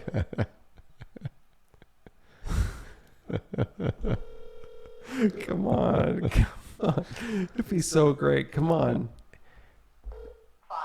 Oh. Probably because there's a chance with I think it's an away football game tonight, so we might have got a late rush. Oh, she might. Yeah. Maybe.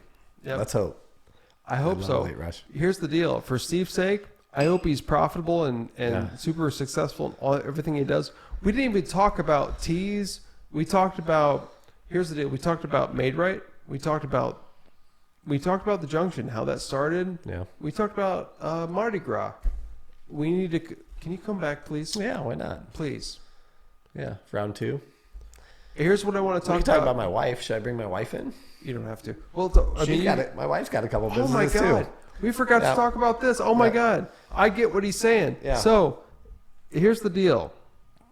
My wife's a harder worker than I am.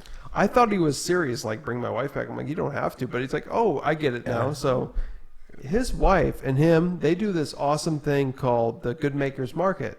Can you do that one more time? Yeah, let's try to get it out there. I'll try to get my man boobs out of the way. Can you see it? Bueller? Bueller. I'm sure it's on there. I'm sure it's fine. They can Google it. They can Put Google. a hyperlink. Yeah, Good Makers Market is what she does up in twice a year up in Tipton, Iowa. We rent out the Cedar County Fairgrounds. Me and Lacey went. It was awesome. It's fabulous. So, like 90 vendors, like 4 or 5 food trucks, live music for 2 days. Lacey bought infinity scarves there. Oh, Infinity scarves are magical. She loves them. Yes. So it's not this week. So we got Iowa State tomorrow. When's this going to air? Soon? In a few days. In a few days? Okay. So the market's the 28th and 29th of September. I've got a band gig tomorrow night, so I'm not going to be able to make it happen tomorrow. Oh, no, I don't. I'm just, it doesn't matter to me. Air Okay. whenever, yeah. Mid next So- week? Yeah. But so my wife's market is the end of September. But she also has 2 stores. So she's got a store in Iowa City and one in Kelowna called The Shop.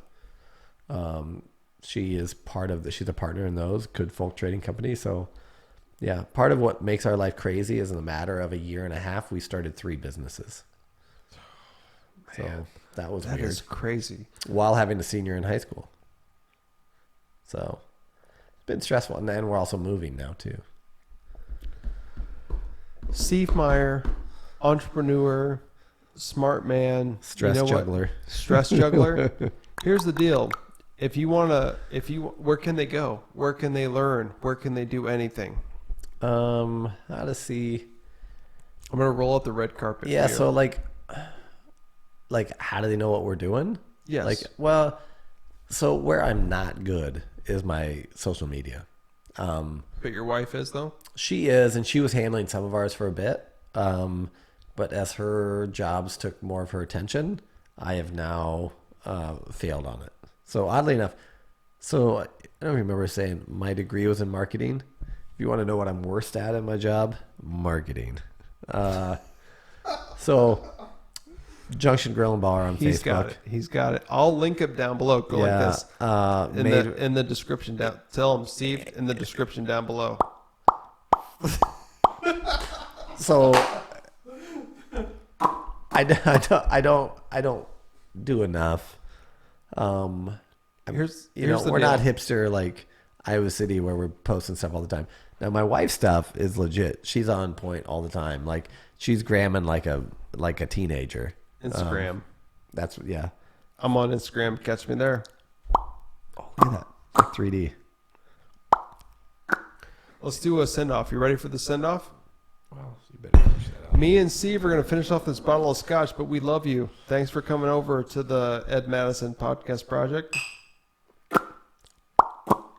How do you do that? I can't do it. Deeper.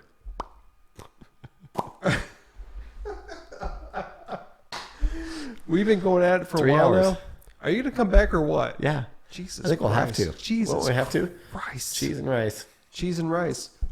Round 2. Let's do that one like on location. New Orleans. Do you want to? New Orleans. I'll bring this camera. Yes, I know. I was going to talk to you about that because I'm kind of I worked at Best Buy, so I'm a little bit of a tech geek as well. Guess where I bought this at? Amazon. Best Buy? Did you? Yeah. I wouldn't have sold that because I was a... See that bag over there? Full of... I see it, yeah. That's Alpha? full of... Alpha. Yeah. That's full of lenses. That are used You went for, all like, in. They're used for like... Zooming. I've video recorded and taken pictures at like 3 weddings this year. So... Do you get paid for it? I know, because I love doing it. Why Well, not? why I not? don't do any of this for money. You know what I do this for? Love. Fucking love.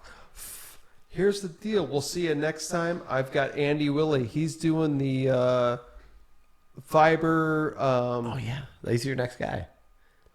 It's fiber internet. Yes, the fiber. He's going to provide fiber internet, and he's going to be on the podcast.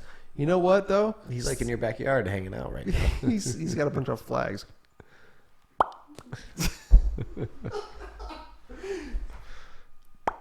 Putting the flags in the backyard. We're going to do this fiber style next time. But in the meantime, Steve Meyer, we need to have him back because he's fucking awesome. I'm okay. I'm going to hold his hand. We'll see you next time. Thanks for hanging out with the Ed Madison Podcast Project. Steve. Thanks for listening to me ramble. I appreciate it. Until next time.